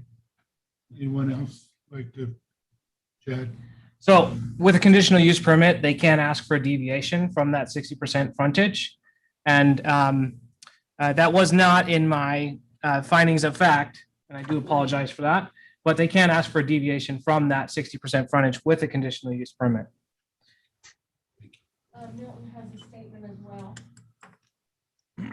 Okay, Milton, go ahead. Yeah, commissioners, we learned today that there is a typo on the codifiers on our ordinance online. And when we did the ordinance change last year to property line setbacks and front yard setbacks, the ordinance that was adopted did not change the property line setback in the Alpine Village from 15 feet to 5, but the codifiers changed it from 15 feet to 5. So the typo on the website will be changed shortly. The codifiers have been made aware of this. They've been sent the ordinance again and asked to correct it as soon as possible. But the setbacks are supposed to be 15 feet for property line setback because what was talked about is real. Snow falls off roofs at high velocity speeds. That definitely has to be. All right, thank you. Anything more to add, Sean? Not at this time. So, Yeah. We have, since public comment came up on this application, we can talk about the design team. We have no issue with an additional condition. Side yard Shrink to setback. 60, well, over 60%. 60%, 15 feet. What about the 15 foot? 15 on the We side. have 20 feet, that's 60%. Okay, yes, so that would be right there. If it was centered, so yeah, I guess you could require both. Uh-huh. All right, thank you. Okay, so we'll close comment and open it up to commissioners' deliberations. And we'll entertain a motion. How would we word that? Because we definitely want to have those. We want to retain the minimum of 15 feet on each side and a 60%. We just add to A3 all county, all correct county setbacks. well, A3, the way it's written is meaningful because it reflects the county code. As Bill said, it's actually 50 feet, so. What if we said all county setbacks and maximum frontage requirements I like that. shall be met? I like that. Does that cover it? Does these conditions of approval reference the site plan? So that would have to be changed. A1. A1, according to the Oh, yeah, approved site yes. plan. Yeah. So we have to, You don't have a first site plan. yeah. With the updated site plan? Revised or amended site plan. Time of building location.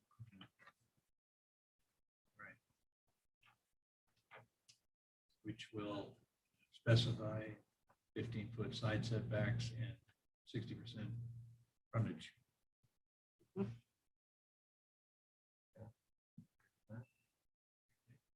Okay, Mr. Davis, the motion is yours then.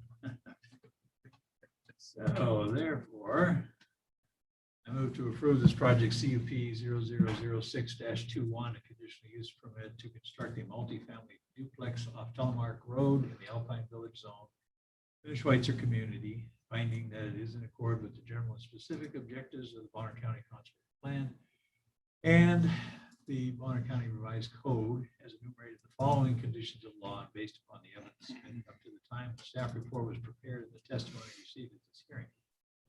Further move to adopt the following findings of fact and conclusions of law as written. The action that could be taken is to obtain the conditional use permit is to complete the conditions of approval with the modification of the written condition A1 to read, the use shall be developed and shall be operated in accordance with the approved site plan, which shall include 15-foot side setbacks and 60% frontage coverage. The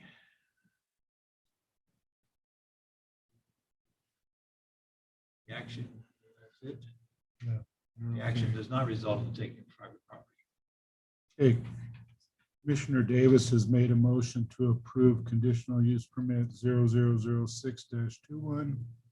Conditional use permit duplex. Is there a second? Commissioner Glassell, I'll second it. Any discussion? Yeah, can I offer a friendly amendment to the revised A1? I What's think your we want to say minimum 15-foot setbacks rather than 15-foot setbacks and maximum 60%. I agree with that as well. Instead of 60% coverage. So amend the motion. Likewise, a second. Okay. Is everybody good with the amended motion? Okay, all in favor, say aye. Aye. Opposed? Motion carries. Good wordsmithing there. Okay, Storage units. thank you guys. Okay, here we go. That is. Mhm. The Josh's file, we're moving to file conditional use permit 0001-21. Are we sure? Conditional use permit 40 by 208 storage. 40-foot by 208-foot storage units. Janet Langley is requesting to approve the construction of two 40 by 208-foot mini storage buildings, each totaling 8,320 square feet on two vacant lots, 0.7 acre parcel located off Merle's Estates. Property is zoned rural service center. The project is located off Dickerson Sheet Road in section 15, township 59 north, range 4, Boise Meridian. Yes, sir. Go ahead. Commissioners, thanks. Conflict of interest. So, thank you, Jeannie.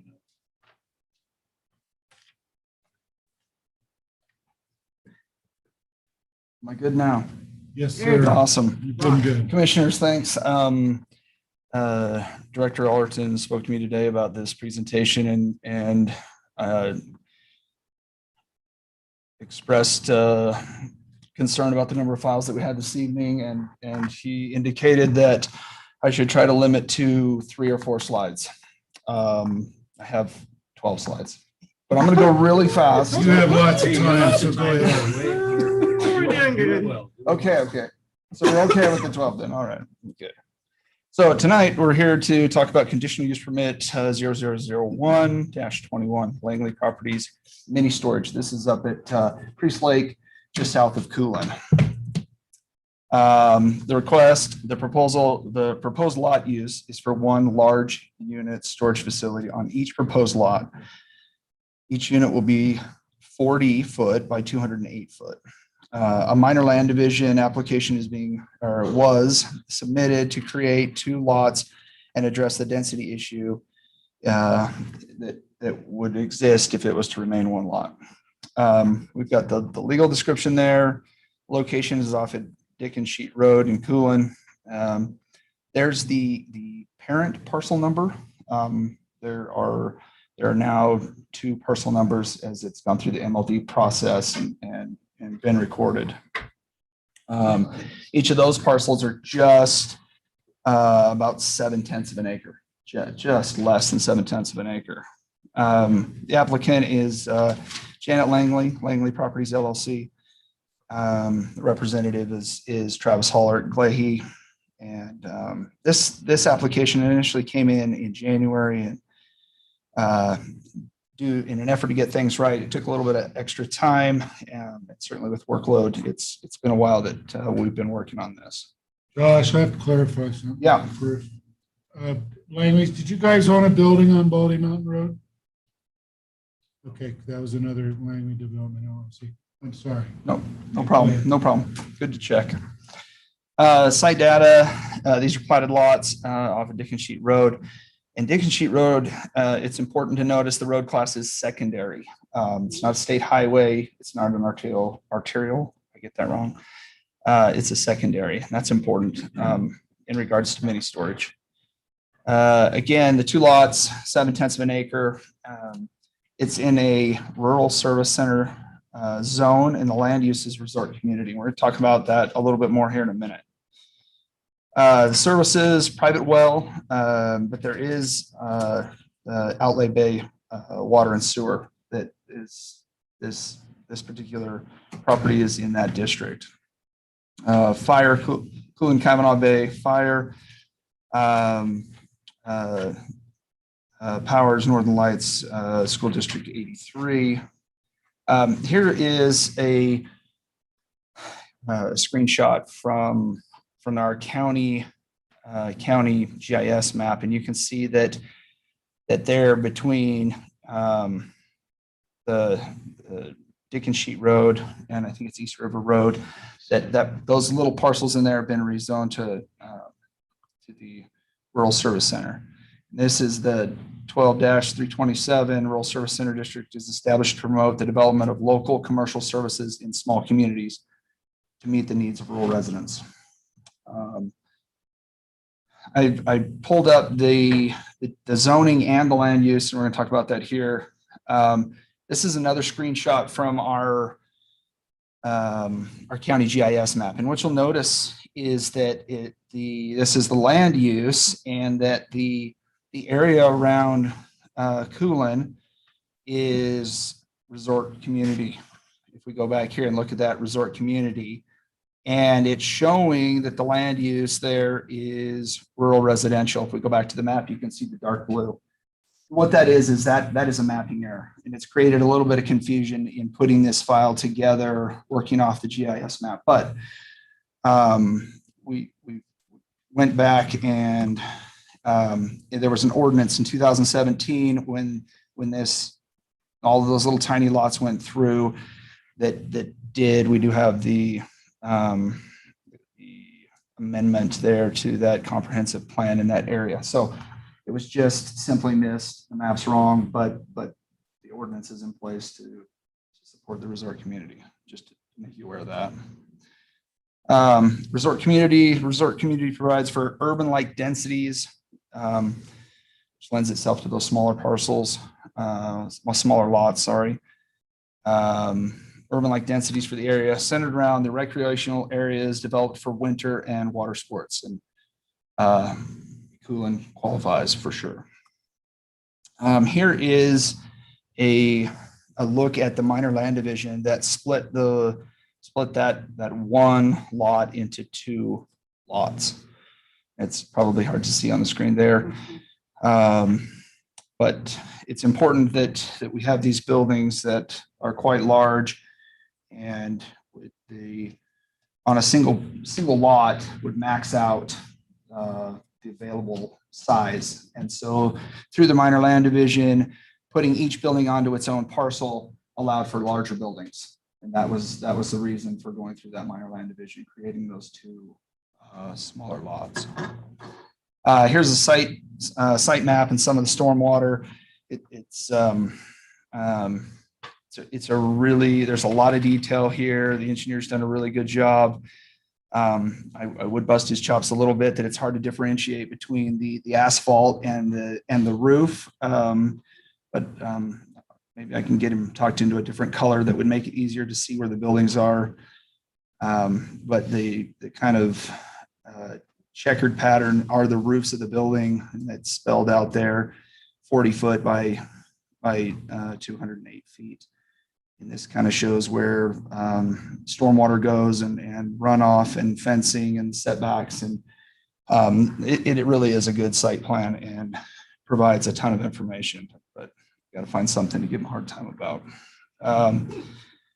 So we did receive some agency comments. DEQ was concerned about some of the air quality with lot clearing and taking down trees, and worried about wastewater, some of those things that have been addressed in that site plan earlier. And then DEQ encouraged hooking up to the local, if available, hooking into local water services instead of creating an additional water service. Fish and Game jumped in with their boilerplate about there's animals out there and you should put up fences and airproof dumpsters and lights. They even mentioned the cattle guard because they suggested that would keep the deer out when the gate opened, that the deer wouldn't run in there. So they said it, I mentioned it. It's not my issue anymore. We did get a couple of public comments. There was some current concern about office location. There's nothing on this site plan that shows office location. I think there's a possibility for something down the road on other property, and that wouldn't get addressed in this particular CUP that's applies to this particular property. There were some other concerns about Myrtle's Estates and some of the restrictive covenants. And for those, I'll go back and show you just to illustrate. We look at, just off that little gold arrow there, we can see all of those Myrtle Estate parcels that are in there. There are some restricted covenants for those lots that allow the Langleys to do what they want to do when they want to do it, but that doesn't necessarily apply for everybody else that buys there. And there was some concern about, why do they get to do it and we don't get to do it? But as far as planning is concerned, CC&Rs and those types of things is a civil issue, and it's not something that we typically get into. But I wanted you to make you aware of it in some of those public comments that I'm sure you saw. I'll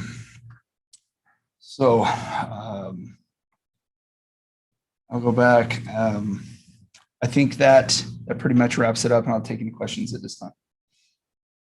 Any questions for Mr. Josh? Thank you, sir. The applicant's representative like to come up?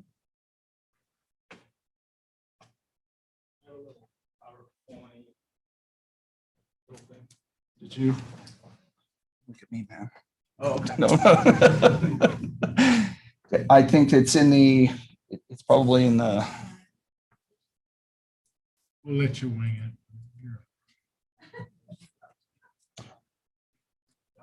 Yeah, maybe 2 o'clock this afternoon, or maybe it was earlier, 1 o'clock this afternoon. yeah, I can wing it. It'll be all right. Yeah. Do you want me to pull up some of the zoning? I mean, Please. Yeah. We'll leave that. okay. Well, first of all, thank you, commissioners. As always, I'm impressed as before just turned 7:31.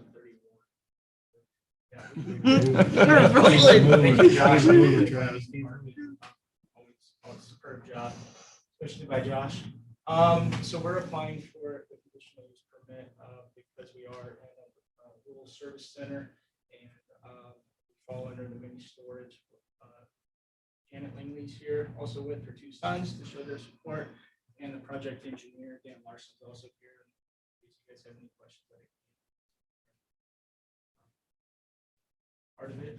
I just wanted to point out that this is a mini storage facility, and there's the top part of that little rural service center coming. There's that guy right there. That is the Inn Resort, the Inn at Priest Lake, and that has a conditional use permit. That's again, it falls within the same guidelines.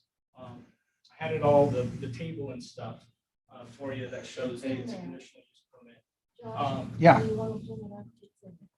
It is in the file. And then Josh Josh is also pointing, there's another mini storage facility right there as well. So again, same idea, same everything. So it's not, we're doing nothing out of the norm. Like Josh stated, we did the MLD to split the lots. Code requires that for a full service center, you can go to 10,000 max square feet for a storage unit. Versus, say you were in commercial or industrial, you can go to 40,000.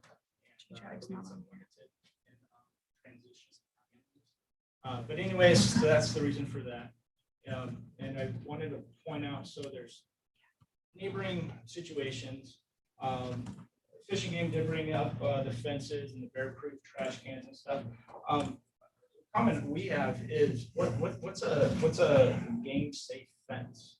Is that a chain link fence? I've never seen a fence that is sold as game safe or gear resistant or doesn't harm. So that's the one question. We talked about DEQ said, hey, hooking up for water. At this time, we have no plans of hooking up for water or sewer facility. And the public comment about Merle's Estates and whatnot.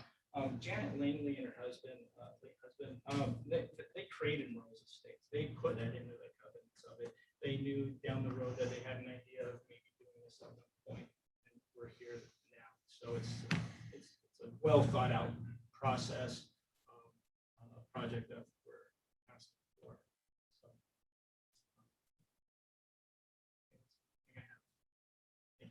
Thank you. Okay, Yeah, wants to speak. yes, no, go ahead. No, I saw him get up. Yeah. Ken Larson, 70 engineering, project engineer. Couple of things need to be clarified. I think for the record, setback on the site plan shown is from the right of way. There is a requirement for a 100-foot setback. In Arterial, Pigeon Sheet Road is a collector, but it is, the buildings are shown, as shown, are setback. Buffers required in this zone of conditions are 15 feet from the side and rear yard. We're proposing 20 feet setback from the side and rear yard. There's a condition for landscape screen. Project is fine. The stormwater facility technically is a bioretention facility. You're most familiar with something like that as a grass infiltration area. This particular design is a rain garden.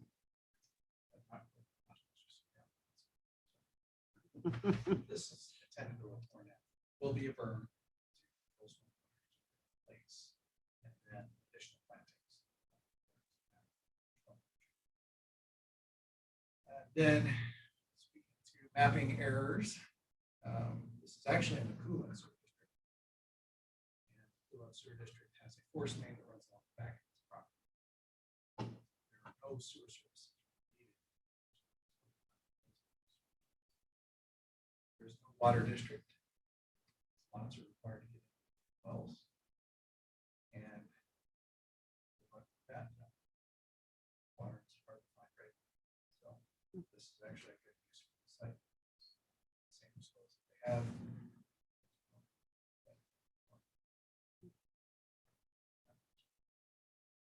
And then additionally, the site plan did not demonstrate a dumpster enclosure, which is required. We acknowledge that. Here, if you have any Questions of the applicant's representative? Okay. All right, Josh, thank you. Yeah. Okay, we'll close that portion of it. Anybody online? And you should be able to speak.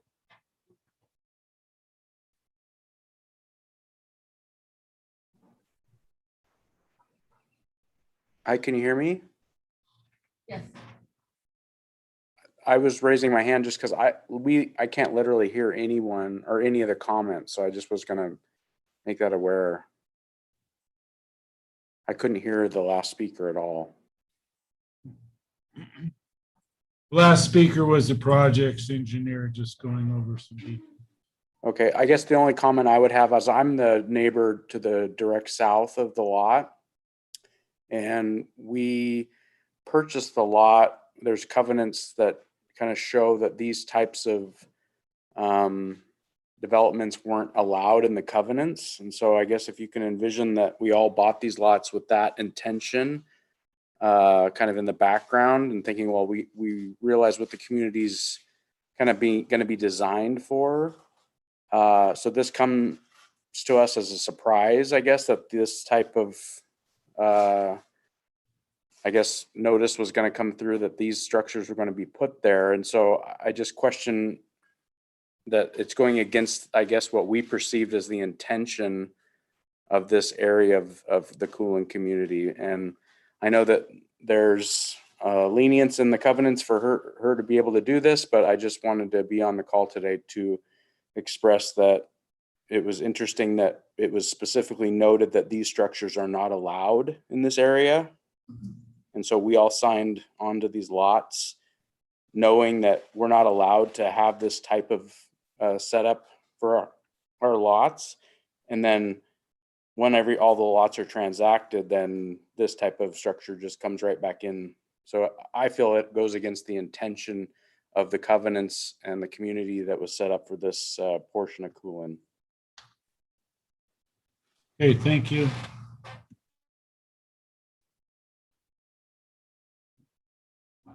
I have a rebuttal. You don't have to. You're fine. We don't deal with CCNRs. Is there anybody else? Okay, so we'll close it to public comment and open it up for commissioners' deliberations and a motion.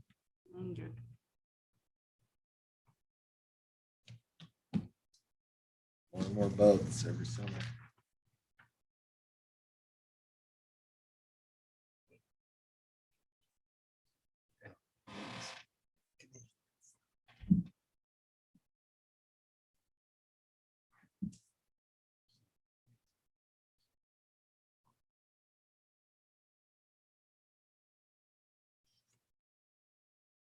Anyway.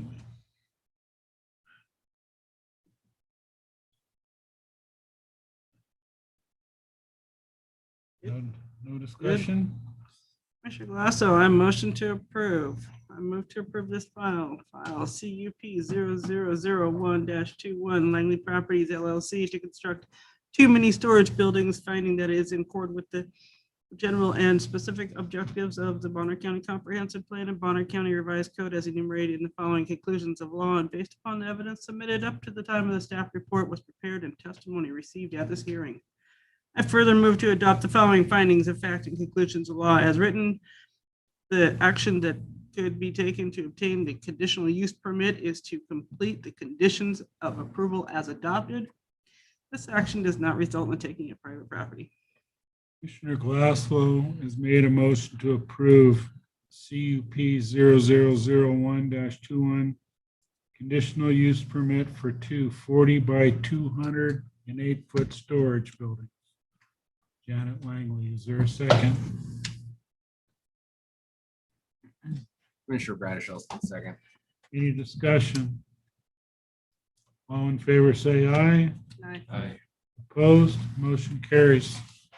Thank you, guys.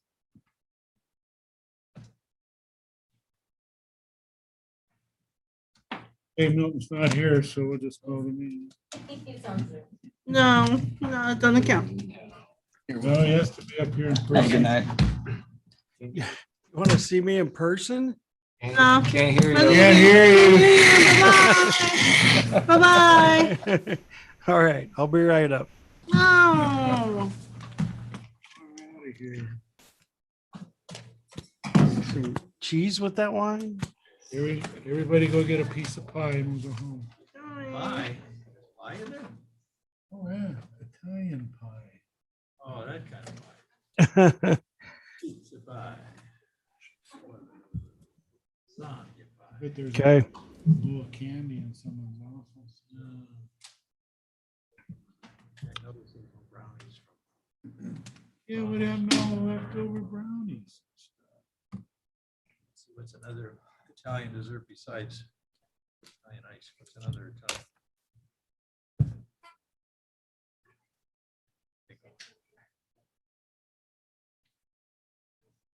Spumoni.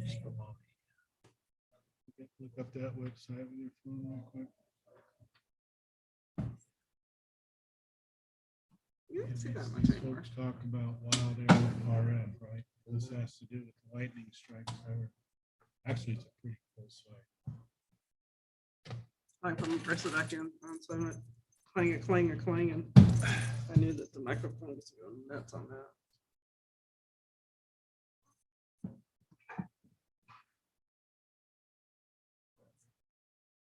Lightning and thunderstorm. All right. We're still on. Yeah. What are you huffing for? Oh, stairs, you gotta love them, man. Plus, that was some good dinner. That was very. That was good. Are those? It's a little So slow. why It'll- was it'll the come out. last file pulled? You know, it's funny that we had a glitch. The staff report online. Thought it was done. For some reason, thought it was all loaded up. It was. So we got called on it this morning. So it just comes down to you start over or do you find it in court? So over. You just have to re-advertise. So, well, and we're gonna start all the way over, so. It's all good. What does that mean? Well, we're gonna start from the very beginning, Gotta so go we're from the advertised 40 days. Oh, Send it all the way back out to everybody. Yeah. So Yeah, like a new advertise it. file. Yeah. And you know, it's interesting that, it's interesting that the public just wants to, you know, basically tell us that we don't know what we're doing and we're going to hell and, you know, we're just, we don't, you know, it's just, you guys are wrong. This is illegal. You can't do these things. And it's interesting that they don't offer any solution. So we have a situation, we have a code we need to clear up and clarify.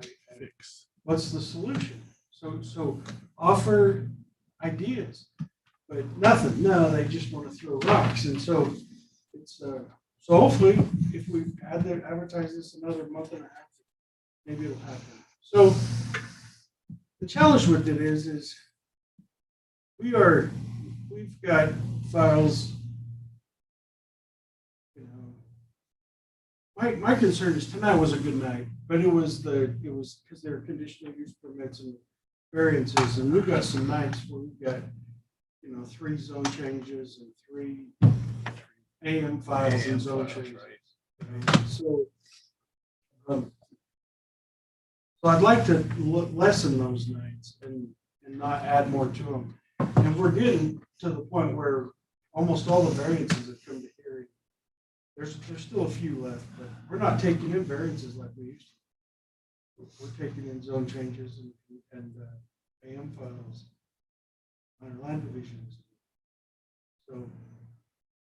So when these files go to the paper for advertising, that's the first place where anybody can see it.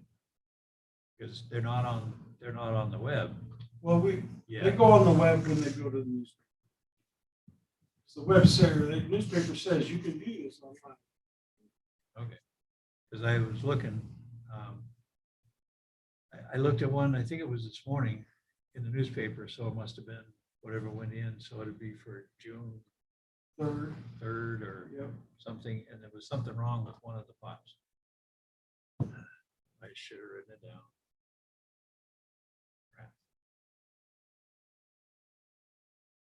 It was something, it was either number, the file number, no, it wasn't the file number, it was something else. In the advertisement or? Yeah, in the notice in the paper where it lists out all the files. Okay, we'll look at it. Take a look at it. It was either, I think it was June 3rd. Well, there Just was came one in. that had to be republished because one of the files was missed. Right, that one was the other day. Last week or the other day, that one, I spotted that one too, but then it was corrected. But there was one that I looked at in today's paper. So whatever it is. So on June 3rd, AM8 is on June 3rd, which is basically a rehearing of the ordinance we adopted 2 or 3 years ago. That the court ruled we didn't publish correctly, the putting the batch plan in gravel pits. Yeah. So that's coming up on June. So that's just a rehearing based on, that publishing.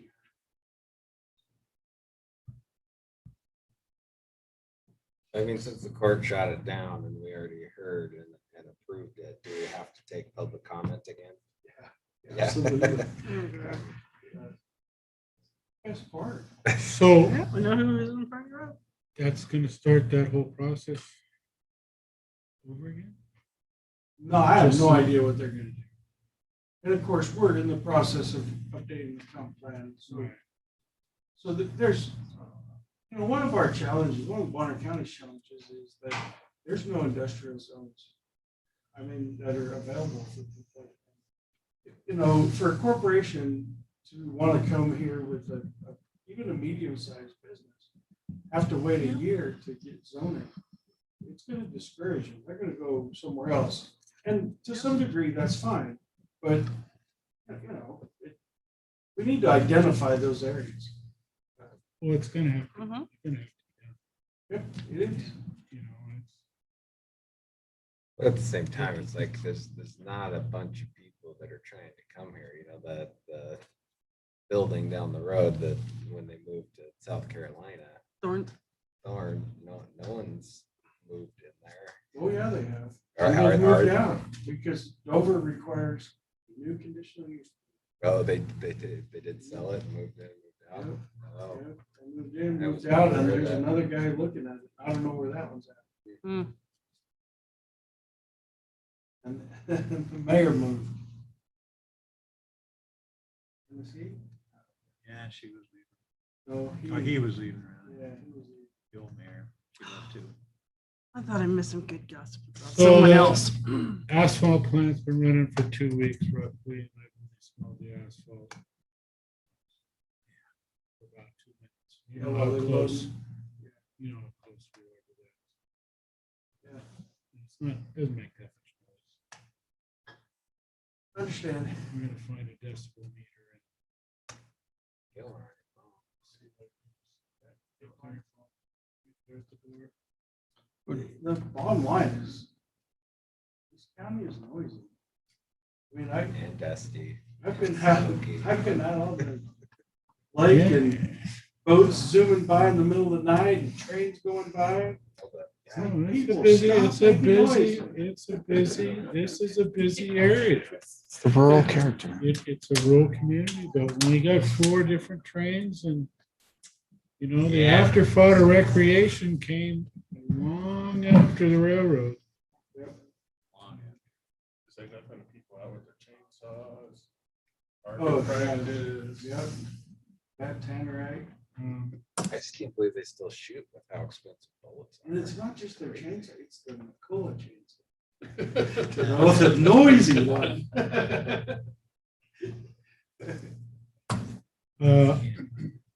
Do you guys have a booth at the home show? No, I'm looking right at you. I'm not pulling your leg. Who is this guy? Is that another week Because and a half or so? Please come yell at me. I'm right here. Are they having it this year? Huh? Are they having it this year? I don't know. I don't know anything I about thought there it. was. It's a- always in April when it rains.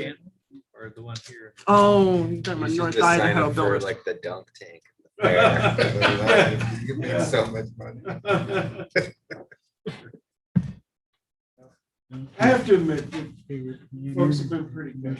It's not, the newspaper, they haven't been nasty about it. The public hasn't been, they recognize that I don't vote.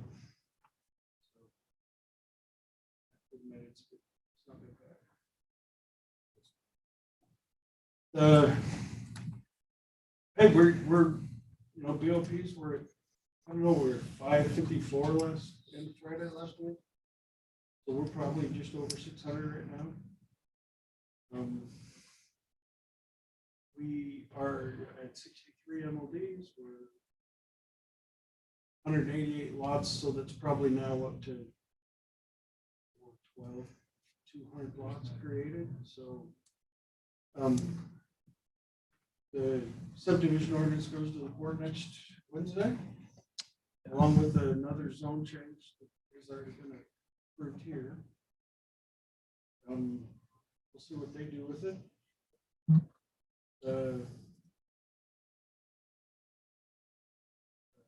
11 new employees, so we're training.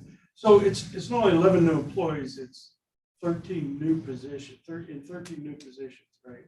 So there's 5 employees left in their original title spots. And 13, we're training 13 people in new positions. So 11 new employees and then 2 promoted into planner positions. So not a lot of time for the home show. So yeah, you should come watch the home show now. You guys need next year. Okay. Yeah, if we Deal. knew about it, I think we'd go. Just you and Dan. Yeah. I moved.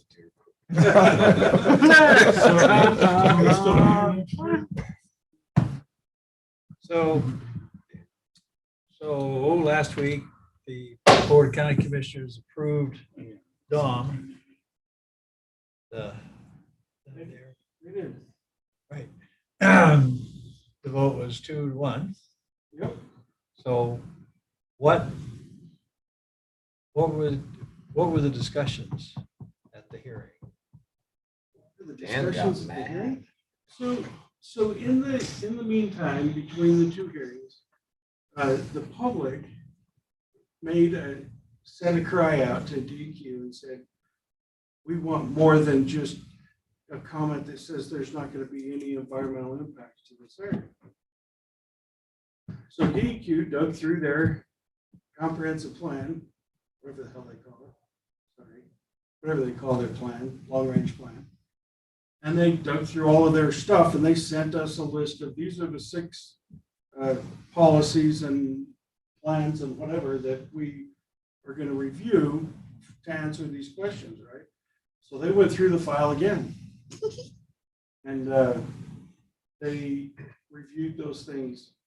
Interestingly enough, the guy that did the review was the surface water manager for DEQ.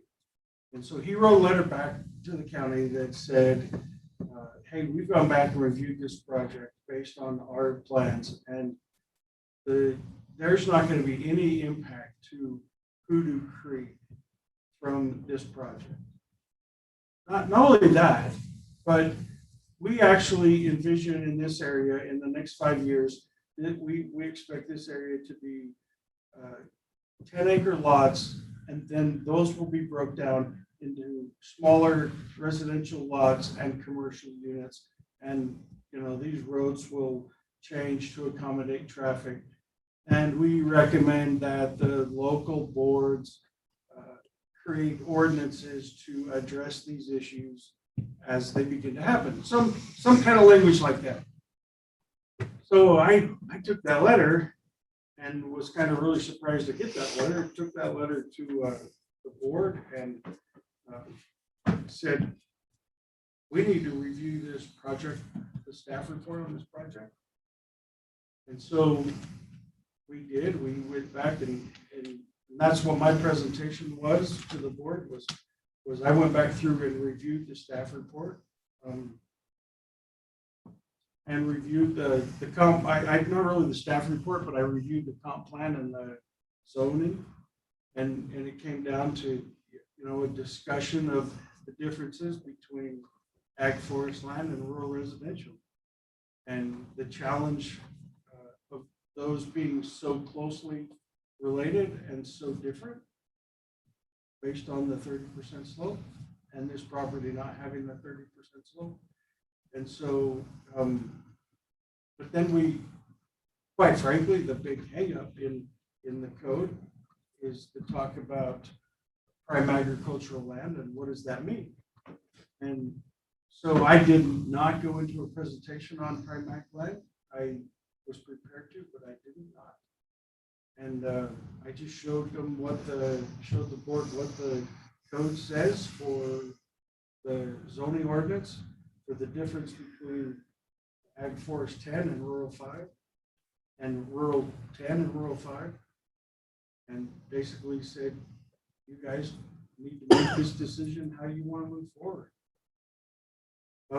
So I showed them those two, showed them those two things. Now the interesting thing was findings of fact in the staff report were this property does not contain 30% slope. This property does not contain critical wildlife habitat. This property does not have any wetlands. This property does not have any floodplain. This property contains prime ag soils. And this property is accessed by Spirit Lake Cutoff Road, and this property is serviced by Spirit Lake Fire District. I'm like, those are the findings of fact. So you decide what the conclusions need to be. And that was a challenge because those were the findings of fact. So that's what I presented. So, like I said, there was two for, one against. So Commissioner Bradshaw voted against it.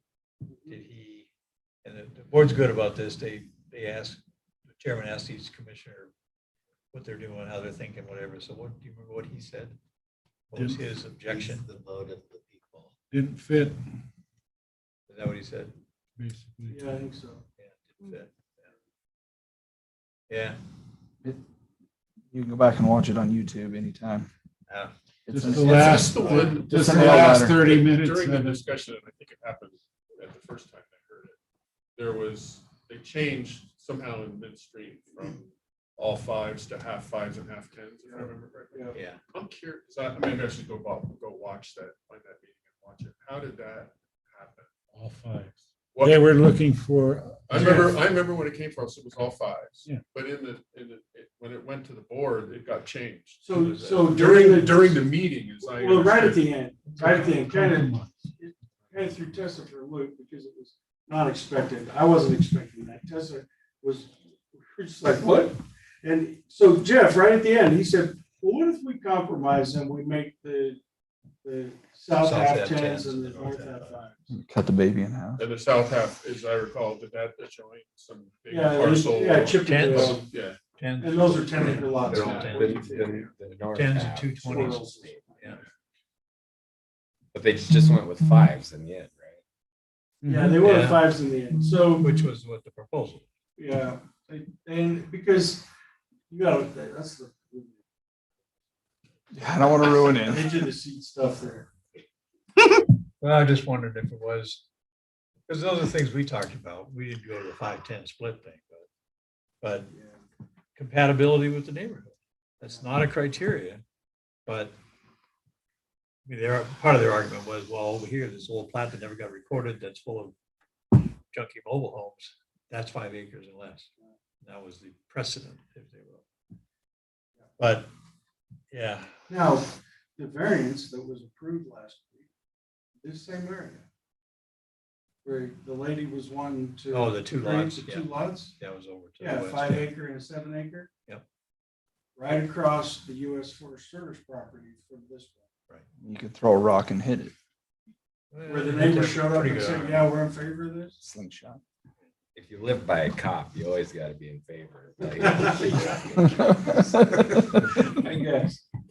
So I think what's going to happen, what I foresee on coming out of the comprehensive plan is we're going to end up with islands, right? Islands of Yeah, industry. we're gonna. That's what we are. And it'll be set up for the We're gonna look at next, that the too. next year and the next year and the next year. So what about Chris Salvo? What's going on with that? What? Nothing. We haven't done. Is she gonna be the hearing examiner? No. We still got that opening for seat 1 for district 1. Yeah. So we just haven't. I'm serious, man. He goes to fires here pretty soon. And we're gonna be I know we are. Sure. Absolutely. It needs to get addressed. I meet with the board on Tuesday, so. Jean, can we make a note to talk to the board about I can't get district this one? one back. Yeah. Did Chris say she wanted to? Mhm. Oh, good. She's good at. And we said that we would have, we'd have to go back to those minutes, but Yeah. she would have first priority on coming back. Yeah, that was pretty much stated. Yeah. Well, So I think it should Yeah. be. Did you get many other applications? we did. 5, maybe. They had a good I one. can't remember. Seriously, it used to be, we come in early and by 8 o'clock, it's starting to hop and get busy and, oh my gosh. So there's at least 6 employees here at 7 o'clock in the morning, so can't hardly even turn my record player flat now. See what Trying Josh to. started? They've come in at 6 and turn up the record player. So we still have a meeting on the extra meeting at the end of the month on the 27th, so everybody circle their calendar. No, I'm not on that calendar, so we are. I know you're not. So what about everybody else? No, 2 days before yeah. Memorial Day weekend. Which one's that? 526, 524? The one Oh, right yeah, before that's Memorial Day. 27, Not gonna have it. yes, 527. Yeah, that's Yeah, you're out. Memorial Day. Mhm. Memorial Day weekend, right? Yeah, 2 days. Yeah, I'm good. So are we gonna have a quorum? Here. Yeah, we've already posed based on, I thought we were working out. So if we get Cheryl, we'd still, even if there's 3, we still have. I will talk to the board. So then the next question then is, light rain starting in 20 minutes. Cool. So the 627. Are you interested in another meeting, 627? 627. What? Is it 624? The 24th of June. No, it's a major holiday. Oh, there it is. What I'm trying to do Independence Day. is create a situation where we don't have. Is there a hearing the first week of July? Thursday, the July 1st. It is. Look. Right after, It's right after. Saint Labor Day. Jean-Baptiste Day, Quebec. Our Nothing in next that is week? the 15th. From the 5th to the 5th to the What are you going? 10th, after the 4th. Nothing there? No, you guys don't have anything that. Good, because I'm out of state. Almost. What was that date? June 24th, I think we said. Yeah. Going to Alaska. So yes. Alaska? Yeah, 317 and You 24. want to halibut fishing? So It's okay. 24th would help us with this AM one. I could do it. What does it pay? We make it a gravel pit one more time. We'll see. Another one? Yeah. A different one? Or the same one? Why? Because we love smooth roads. You guys be monsters. Them damn waters use up a lot of gravel, Flowers son. in favor of smooth. Planners for smooth roads. Nice rock. The people for Is it- potholes. Unless the state will hurry up and get theirs. Well, it's all going on state land. South of the county. There has been some mild interest in a private developer opening a rock pit on state land I'm sure. in the Hoodoo Valley, right where all that development is going on. Further annoyed. You know, the truth about that, the whole Hoosier Valley, it does not begin to solve any problems. Zero. 32 lots, not an answer to anything. And so the answer is not out there in these areas. The answer is in these areas of city impact and in these areas that are already zoned suburban. Right. And widening the suburban where we need to. So Identify a mobile home park somewhere. no, you got an RV park coming here in a couple weeks. Hopefully we got something. Still in the land use planning act. No, Garfield. Still in the land use planning act. Oh, Yeah, off again, gone, overdone. What about the one at Lots. Where's this one? I guess I could go look, but where's this? Oh, it's down the road, outside the area of city impact. Down the road. How far down the road? Hope, is it East Hope, East Hope? Like Well, it's gonna two be either- ICs. Either north down the of road. Hope or south of East Hope. So is that an RV park or a mobile home No, park? no, dude, those words don't go together anymore. man. They're RV. gone. No, that's what I said. RV No, mobile park, home. There's no Mobile home, no such such thing thing. anymore. modular home. No, yeah. However, manufactured- However, Manufactured. Tractor trailers, gone. They're gone However. Clinton. however, Have you ever the been land to use Libby? planning act says we shall make provision for mobile home parks. The land use planning act says we shall make provision for mobile home parks. We did, we did for tiny home parks. We have a mobile home park in our. Our ordinance. code, then it needs to reflect that somehow. I'd love to get Idaho APA busy on revising the land use planning act. Oh, can you please? Jeez. That would I be a would donate circus. to that fund. That would be a circus. I don't know how in the world it would happen, but it would Modular be a system. Come on, Arizona's done it. Modular goes They did down it, on foundation. I don't know, loses the 10 years ago. exemption yeah.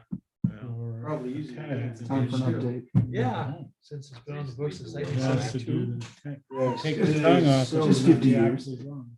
My kids aren't that old, you know. Yep. It's as old as my marriage. So yeah, it's good stuff. We're rocking and rolling. Oh, so we have one ACI discussion going on, or is it more than one right now? One right now. Pretty sure. And how's it going? We need to get the resolution signed by the board. Well, what are we And talking then we about? need to come here and, Yeah, We'll we bring it to you guys. come here first. well, no, and- we need to take the resolution to the board. The board needs to sign the resolution to negotiate.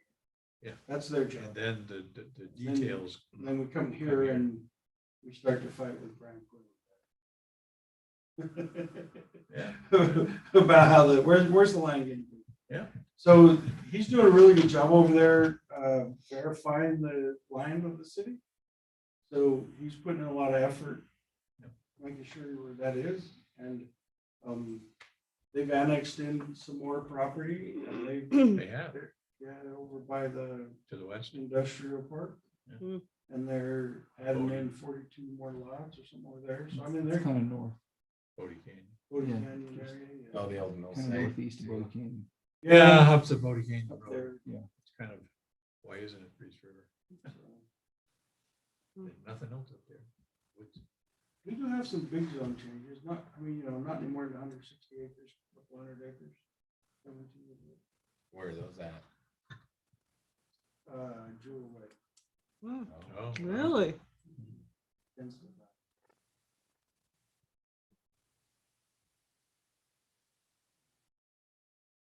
yeah, so.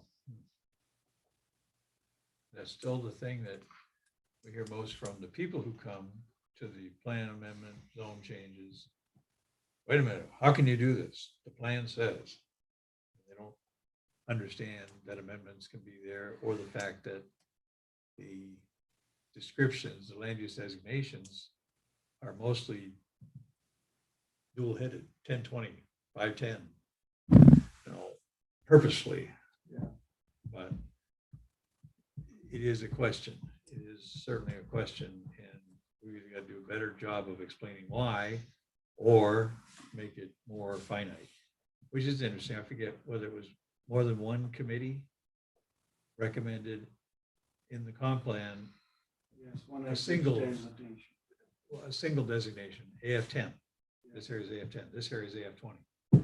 So that takes away that, Most of them did that. and but they didn't change the descriptions. Well, they did, Or does it look, I forget now whether they look tight enough to really hold it. yeah, pretty sure they did pretty good. Southwest Barn County did pretty good. I think Sully's pretty much the same, Sagel's. Well, Sagal changed the terminology, Yeah. so it's hard to do an absolute comparison, which we'll have to grapple with, because can stand to have the same thing described two ways.